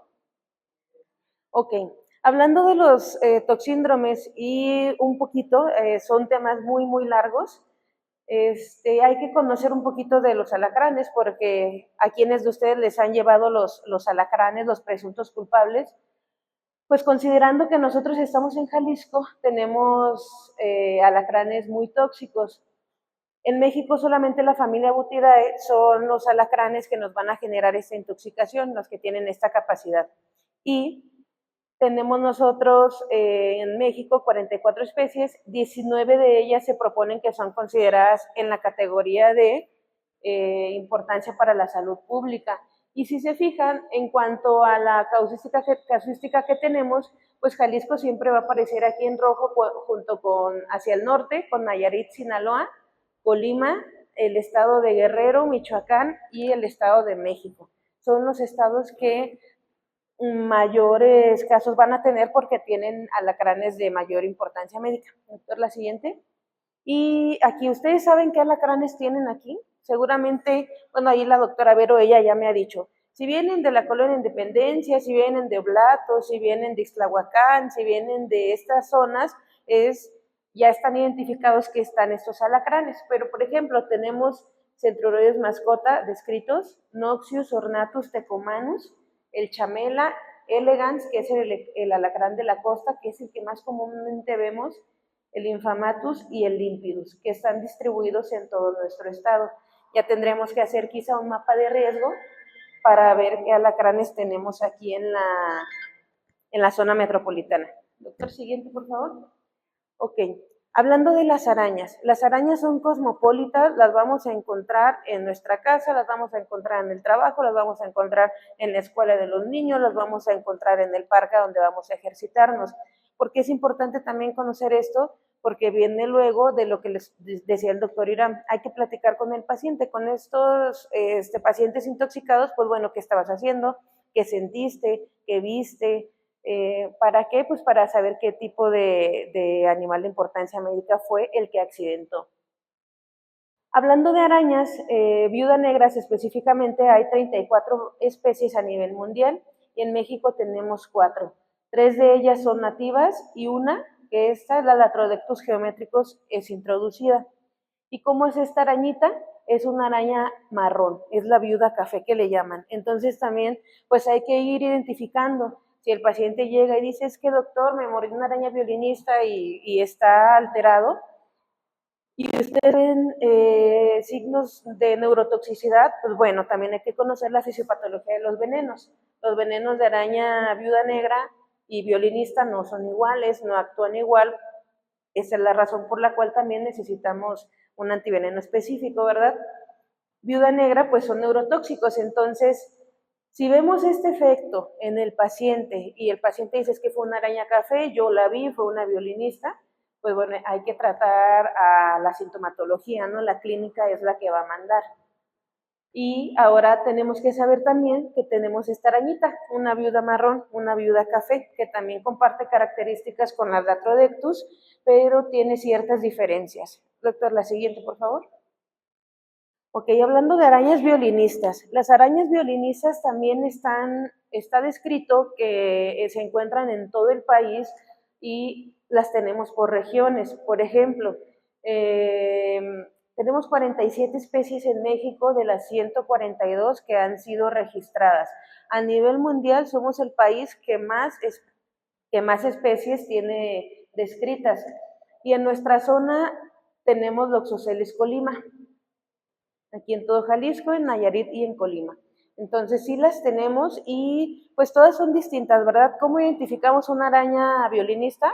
Pues como su nombre lo dice, tiene un violín en el cefalotórax, pero no hay que confiarnos. Doctor, la siguiente, por favor. Muy bien, ya dando esta breve introducción sobre los alacranes, también con esto podemos desmentir ciertos mitos, ¿verdad? Que llega el paciente, hay pacientes que no necesitan fagoterapia, aquellos pacientes que no presentan sintomatología y hay muchas razones por las cuales no pueden presentar estos síntomas. Una, no era un alacrán de importancia médica para la salud. Dos, el alacrán acababa de cazar y no inoculó veneno. 3, puede ser también que este alacrancito no sea tan tóxico y que nosotros como pacientes o su paciente sea muy resistente a estas intoxicaciones. Entonces, estos pacientes que no presentan datos de intoxicación, pues no necesitan la fagoterapia.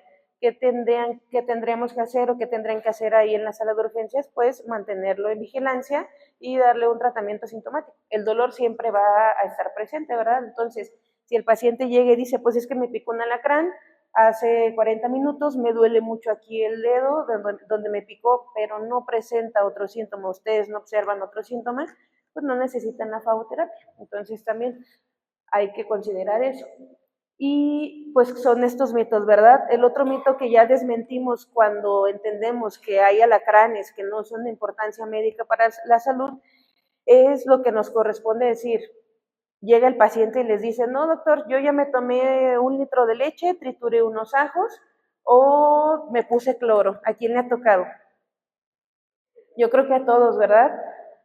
La mayoría de pacientes llega con algún remedio casero ya previo a, entonces quizás se van a ir con esa impresión de que como ya tomaron la leche con el ajo, ese fue el antídoto y pues ya nada más van a decirles que ya están bien con eso, ¿verdad? Pero la realidad es que pudo haber sido los motivos que ya les expliqué antes.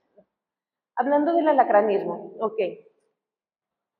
Características generales de los alacranes, esta es un macho, esta es una hembra, los machos son un poquito más grandes y pues bueno, los que tenemos nosotros aquí en Jalisco que podemos decir que son de importancia médica para la salud, pues bueno, comparten estas características, las líneas en el dorso, los segmentos de su cola, su telzón, y podemos ver también el tamaño, son más pequeñitos, el tamaño aquí también de los pedipalpos. La siguiente, doctor, por favor. Para que pueda introducir o para que pueda inocular veneno, tendría que introducir todo su telzón, que ahí están las vesículas en el último segmento. Si solamente, si yo aquí, por ejemplo, ya toco la silla porque me ando cayendo, etcétera, y hay un alacrán y yo lo siento y alcanzo a quitar la mano, no va a alcanzar a introducirme totalmente su telzón, entonces probablemente no va a alcanzar a inocular veneno. Pero, con el mismo ejemplo, si sí alcanza a inocular veneno, pues bien, ¿cómo es esta acción? Y los venenos son proteínas, son enzimas, son componentes bien complejos y nos van a ocasionar muchos cambios, mucha sintomatología. Aquí hablando del veneno de alacrán específicamente, pues bueno, nos va a picar el alacrán, va a entrar la toxina, estas escorpaminas, nos van a generar esta cascada de sintomatología. Por ejemplo, ¿qué pasa? Primero que nada vamos a sentir dolor. ¿Cómo es que sabemos que algo nos picó? Pues sentimos el dolor. Si a alguien le ha picado algún alacrán, en mi caso sí una vez me picó, por allá por Ixtlahuacán, y yo sentí un dolor punzante, me ardió. Ya cuando vi la tapa del aljibe que estaba levantando, el alacrancito salió huyendo.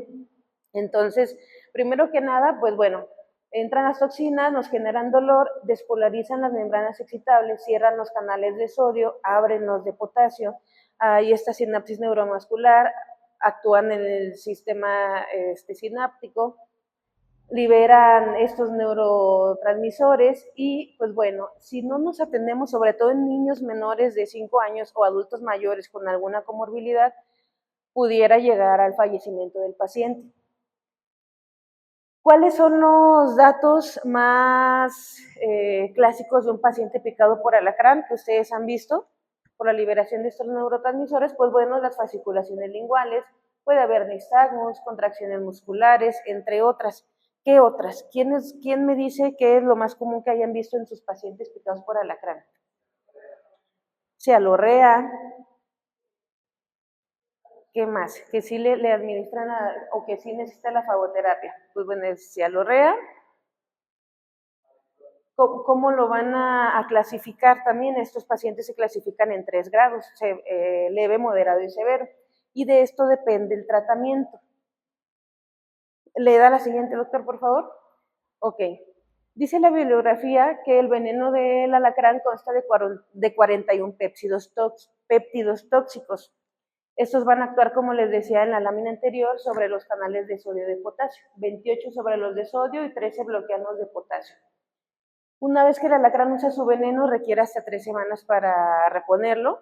Esto, aquí yo no he encontrado mucho en este artículo, nos dice esta vida media, pero a mí algunos dicen que su vida media es de hasta 36 horas. Habría que estudiarlo. Y bueno, cada alacrán porta de 100 a 600 microgramos de veneno. Doctor, la siguiente, por favor. Ok, ¿cómo se van a clasificar? Hay 3 grados. Estos 3 grados nos indican, pues, el diagnóstico es la base del tratamiento, ¿verdad? El grado leve, como comentábamos, pues hay dolor, puede haber parestesias locales y a distancia, prurito nasal y faríngeo.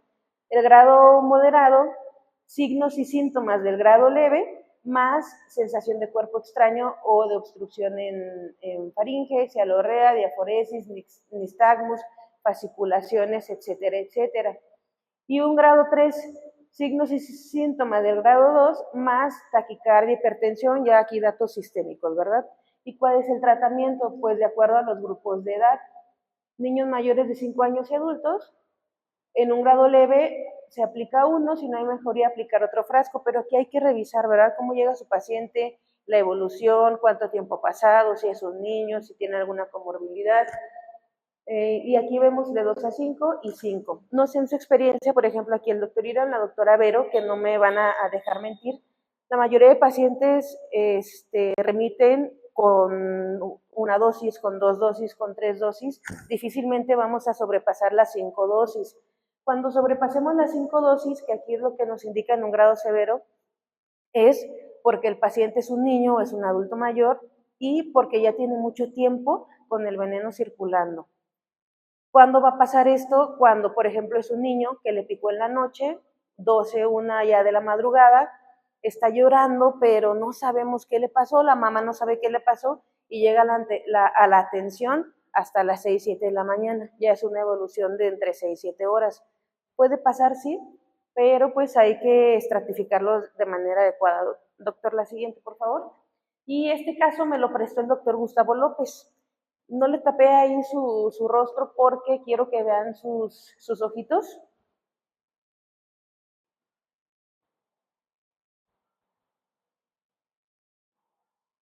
Y creo que aquí la tecnología nos va, no nos va a dejar verlo.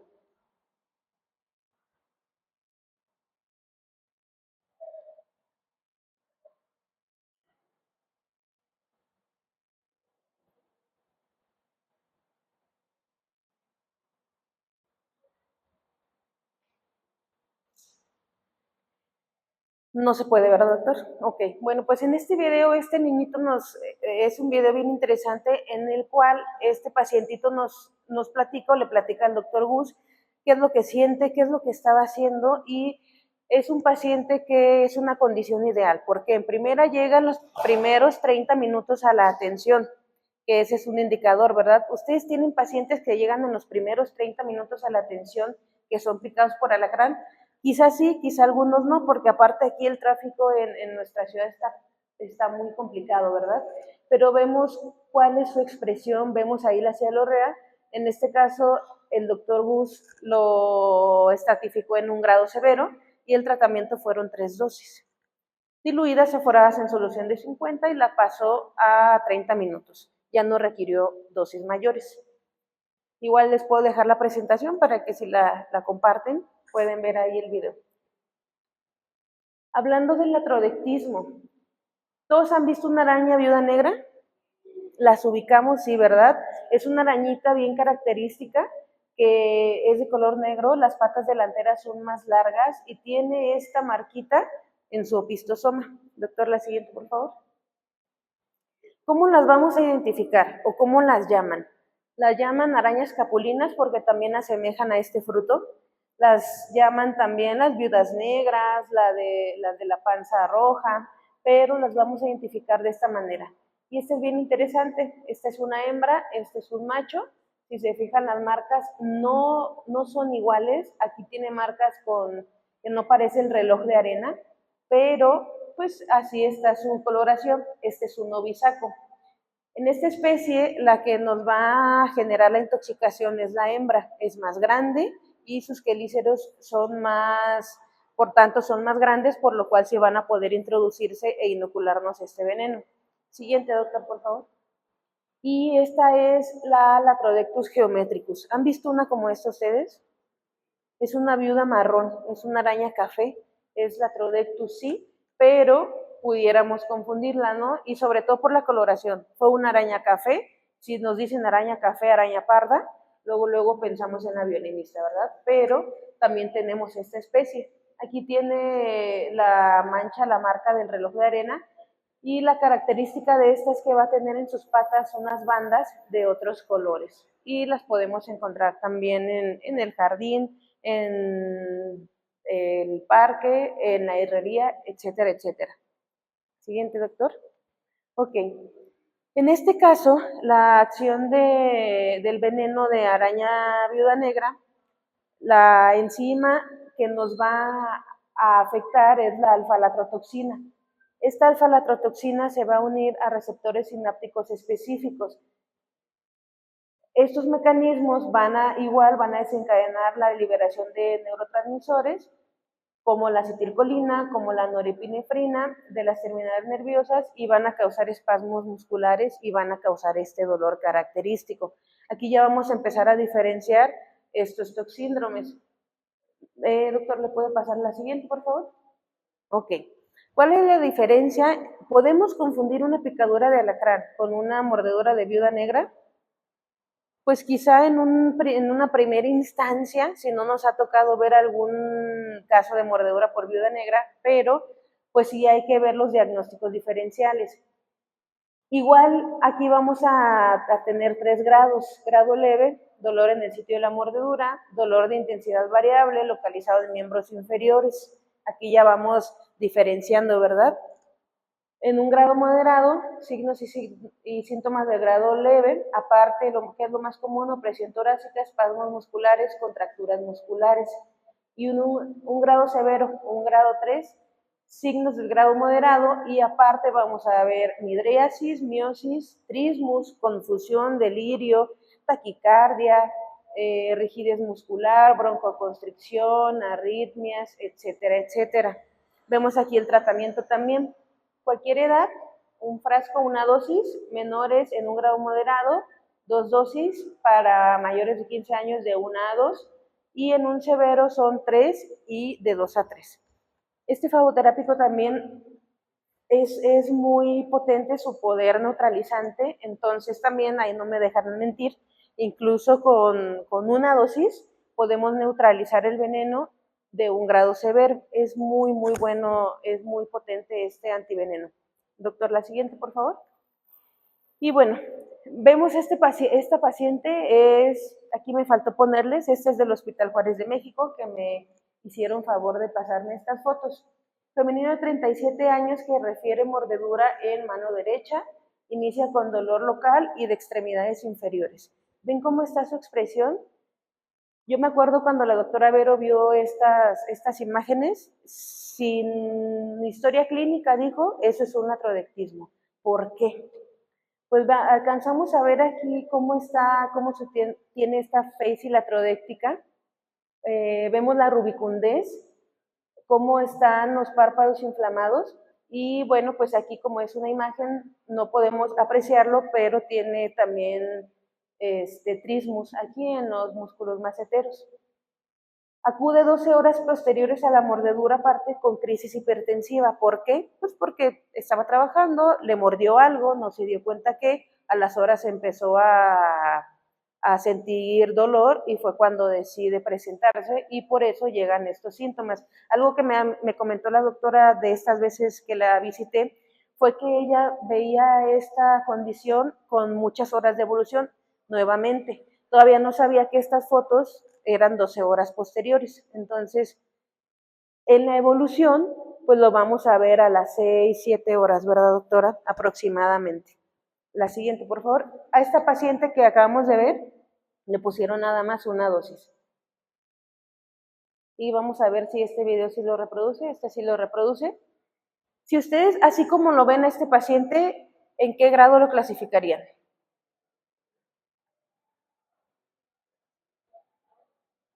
¿1, 2 o 3? Vemos ahí las pupilas dilatadas, pero ya tiene el apoyo del oxígeno, tiene muchos espasmos, el vientre en madera, pues es un grado severo, ¿verdad? Este paciente También fue muy bueno, por ahí el doctor Gustavo, que junta toda la información, nos platicaba que este paciente ya después le dijo que estaba en el parque, es de Morelia. Se sentó al parque como si nosotros fuéramos por aquí al parque, se sentó en la jardinera, posó su mano y le mordió la araña. Vio una araña café y dijo, bueno, pues fue una violinista. Rápidamente acude a atención y le platicó lo que le pasó. Pues ahí el doctor fue escuchándolo y pues se da cuenta que no es una violinista, que fue una viuda, una latrodectus geométricus. A este paciente le administraron 2 dosis y con esas 2 dosis fue más que suficiente, y en el tiempo en el que más o menos ven la mejoría es en los primeros 15-20 minutos. La siguiente, doctor, por favor. Ok. Hablando del oxocelismo, y este tema es un poquito más complicado que los otros dos. ¿Por qué? Pues porque no tenemos signos tan específicos como con alacranismo y como con latrodectismo. ¿Qué hay que conocer de las arañas? Esta imagen del fondo es el hábitat natural de las arañas, que las podemos encontrar abajo de las rocas, y ahí empiezan a construir sus telarañas. Siguiente, doctor, por favor. Esta información a mí se me hizo bien interesante, por eso se los puse. Las arañas violinistas son letales, causa mortalidad.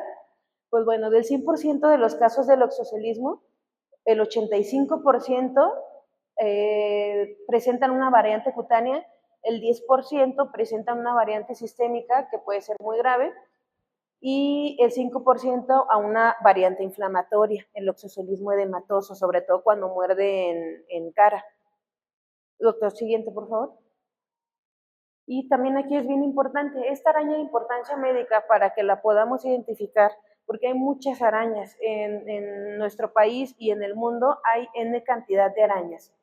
Todas las arañas muerden, todas las arañas tienen la capacidad de provocarnos una lesión en la piel, pero no todas las arañas tienen dentro de su veneno la capacidad para intoxicarnos. Bien, esta es una lámina con la cual nosotros podemos identificarla. Tiene 3 pares de ojos en forma de U, son muy pequeñitas, quizá no los vamos a alcanzar a ver, pero nos dicen los aracnólogos, 3 pares de ojos en forma de U. Las patas están acomodadas hacia los lados, no tienen coloración evidentes, no tienen como espinitas, tienen el violín aquí en la cabeza o en el prosoma, que está piriforme, también se alcanzan a ver. La coloración casi siempre es parda, marrón, cafecita, y en el opistosoma, que es esta parte del vientre, pues está alargado, tampoco hay patrón de coloración y suele tener algunos pelitos. La siguiente, por favor.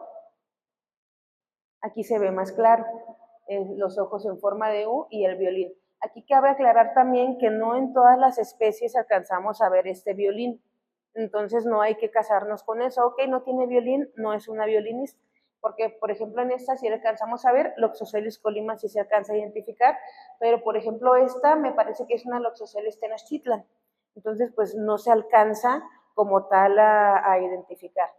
Siguiente, por favor, doctor. Ok.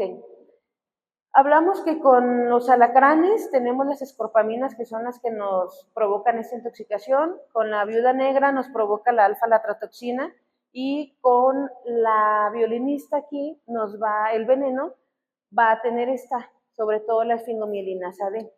Entonces, ¿qué nos va a ocasionar cuando una araña violinista muerde? Pues va a aumentar las selectinas, los neutrófilos pasan a los tejidos, aquí no le hagan caso. Liberación de citoquinas y quimioquinas, agregación plaquetaria, trastornos de la cascada de la coagulación, activación del sistema de complemento, puede haber nefrotoxicidad, en casos extraños puede haber rhabdomiólisis, pero bueno, se activa el complemento, viene la hemólisis, y ya un loxoscelismo sistémico va a presentar, por ejemplo, esta triada: la coagulación intravascular diseminada, la insuficiencia renal aguda y la hemólisis. No hay ninguna prueba de laboratorio que nos diga que tenemos el veneno en sangre, entonces tendríamos que buscar. Ya la lesión dermonecrótica, pues bueno, de la agregación plaquetaria tenemos microtombos, se genera la isquemia, generamos un poco de edema, y es lo que conocemos como la lesión dermonecrótica, que ahorita la vamos a observar. Siguiente, doctor, por favor. Ok. Este es de un caso por ahí de Chile que sacamos. ¿Cómo es la lesión? Tiene un borde eritematoso, tiene un halo isquémico, la placa violácea y generalmente no es muy extenso. También al palpar en el sitio de la mordedura no está caliente, eso ya nos habla de un proceso infeccioso.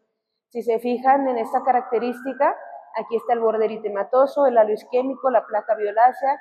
También hablan algunos autores de la lesión en forma de diana. Si se fijan, aquí la tenemos. Siguiente, doctor, por favor. Ahí son 4, creo. Este es un caso que me compartieron de Guanajuato, el doctor Cartas. Me dijo, mira, Grace, este es un caso bien interesante. ¿Por qué es interesante este caso, doctores? Porque es una paciente embarazada. Primero que nada, pues hay que ver cómo llega, ¿no? Y le fue muy bien a esta paciente, pero vean la lesión. Como está aquí en el abdomen, pues sí se hizo muy extensa, pero alcanzan a ver lo que les comentaba aquí, la plaquita, la lesión en forma de diana, el halo isquémico, y aquí más o menos como a las 48 horas, entre las 48 y las 72, le administraron la fagoterapia. Dentro de sus laboratorios estuvieron normales, entonces aquí ya es una evolución a las 96 horas. Aquí para la respuesta, ¿le administramos la fagoterapia a pacientes embarazadas? Sí, deben administrársela, pero hay que vigilarlas. Y si hay algún evento que ustedes creen conveniente reportar, pueden reportarlo a farmacovigilancia. Doctor, la siguiente, por favor. Este es otro caso, cortesía del Hospital Juárez de México también. Vemos la evolución. Este pacientito, este es un niño, llega a la atención y dice la mamá, pues no sé qué le picó, no sé qué le mordió, pero empiezan a sospecharlo porque ven esta coloración. Eso en las primeras 6 horas. A diferencia de la mordedura de la araña viuda negra, la de la violinista generalmente no causa dolor o no nos damos cuenta.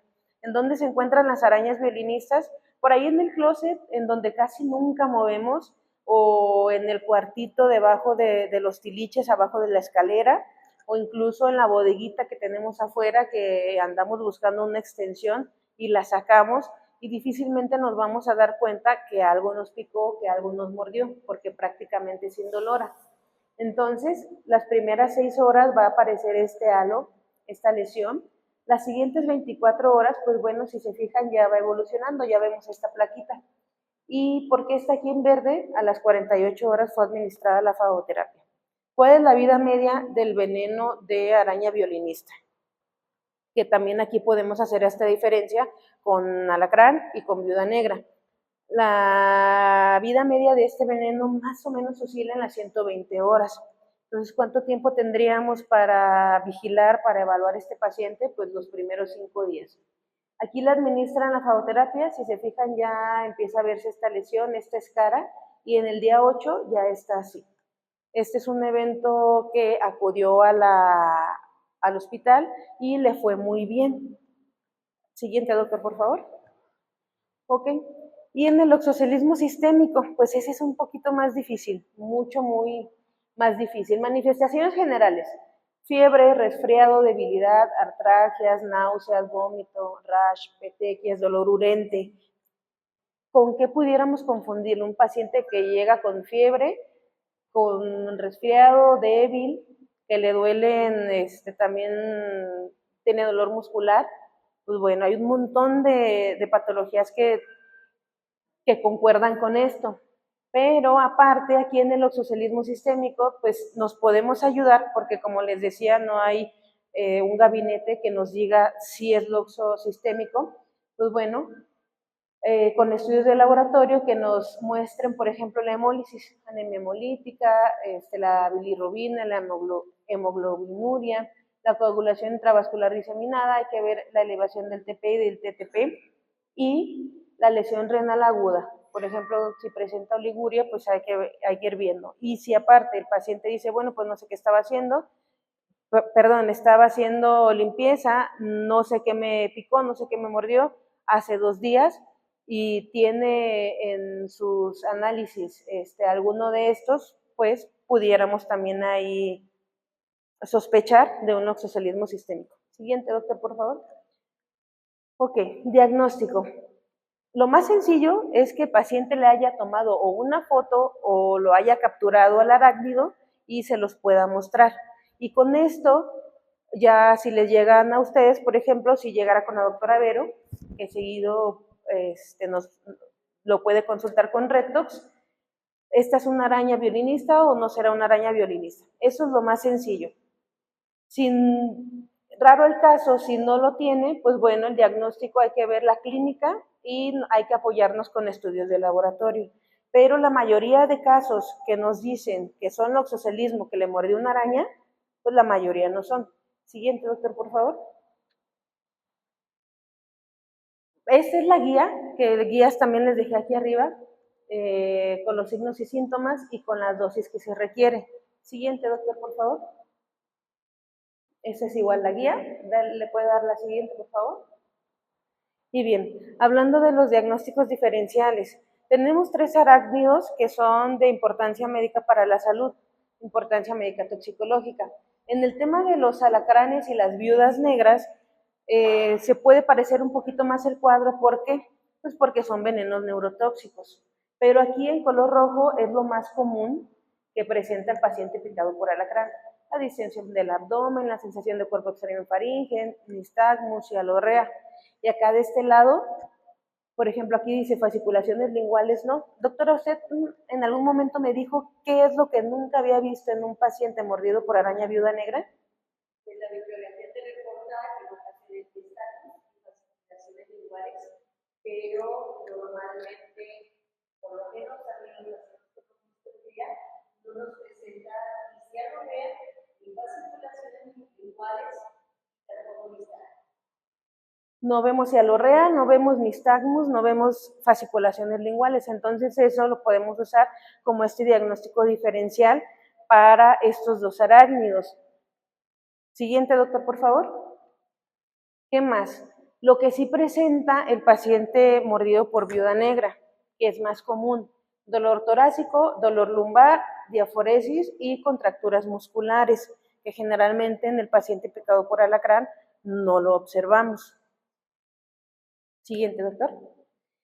Y ya hablando de la violinista, el veneno de la araña violinista es citotóxico.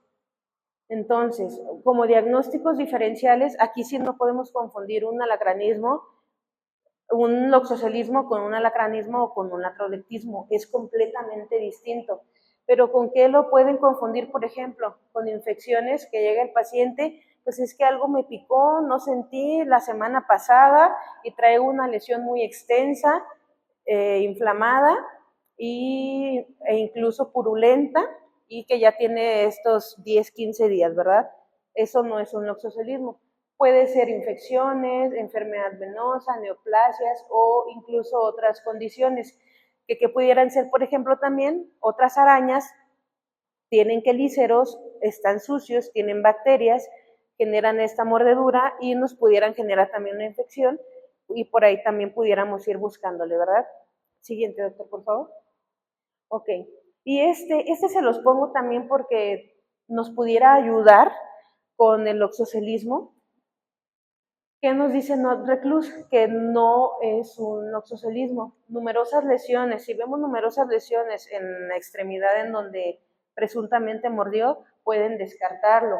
La ocurrencia en donde pasó, si pasa cerca, por ejemplo, de la alberca, sabemos que a estas arañas les llaman rinconeras, ¿no? Reclusas, están escondidas. Temporalidad, pues bueno, en cuanto a la araña violinista no hay una temporalidad, pero sí hay temporadas en las cuales se reproduce y hay en mayor cantidad. El centro rojo, la R, se refiere a esto, una celulitis pudiera ser, hay que descartar. Lesiones elevadas, que sean crónicas, que sean más grandes o mayores de 10 centímetros, esta lesión, esta plaquita, o que esté ulcerando en los primeros días, se puede descartar, descártenla. Si hay edema y si hay exudado, también pues hay que descartarlo en la lesión en los primeros días. Y pues esta mnemotecnia nos sirve para ayudarnos para revisar este toxíndrome a algún paciente que les llegue que presuntamente haya sido mordido por araña violinista. Siguiente, doctor. Ok, y aquí es bien importante lo que les decía al principio. ¿Qué vamos a usar? Primero que nada, estabilicen al paciente, que llegue, que les diga qué fue lo que le pasó, si es que les puede decir. Ya después, si fue un alacrán, si fue una araña viuda negra o si fue una violinista, pues hay que decidir qué tratamiento darle. Tratamiento específico, antiveneno, manejo del paciente, manejo del dolor, si tiene alguna otra sintomatología, pues el fagoterápico no se los va a quitar. Si no tienen fagoterápico, pues necesitan manejar a su paciente también. Si hay dolor, si hay algún otro síntoma, pues, y no tienen fagoterápico, pues hay que derivarlo a alguna unidad que sí lo tenga. Pero en este caso aquí con ustedes que sí lo tienen, pues manejen a su paciente, como bien decía el doctor, y si lo requiere en base a la estratificación que ya hicieron, pues administren la fagoterapia. Siguiente, doctor. Ya para finalizar, les quiero presentar a RedTox. ¿Alguien había escuchado hablar de RedTox? Bueno, veo por ahí unas manos levantadas, qué bueno. RedTox es una red de toxicología que ayuda en estos casos. ¿Cuáles son los casos más difíciles? Pues como les comentaba, las de las violinistas. Entonces, ¿qué nos ayuda? RedTox es una red multidisciplinaria, hay toxicólogos, hay anestesiólogos, hay médicos generales, hay urgenciólogos, hay veterinarios, hay biólogos, que en este caso de las identificaciones de las especies nos pueden ayudar. En el caso también de las serpientes, hay serpientes que muerden, que no son venenosas y que ya llegan con la serpiente en el costal a la mitad y pues ya la justiciaron y ni siquiera era de importancia médica, ¿verdad? Si ustedes desean saber o conocerlo, pues pudieran consultar a RedTox. RedTox es una aplicación, es una página web y también hay un grupo de WhatsApp que les puede ayudar a orientar en estos casos. Siguiente, doctor. Y bueno, pues RedTox es para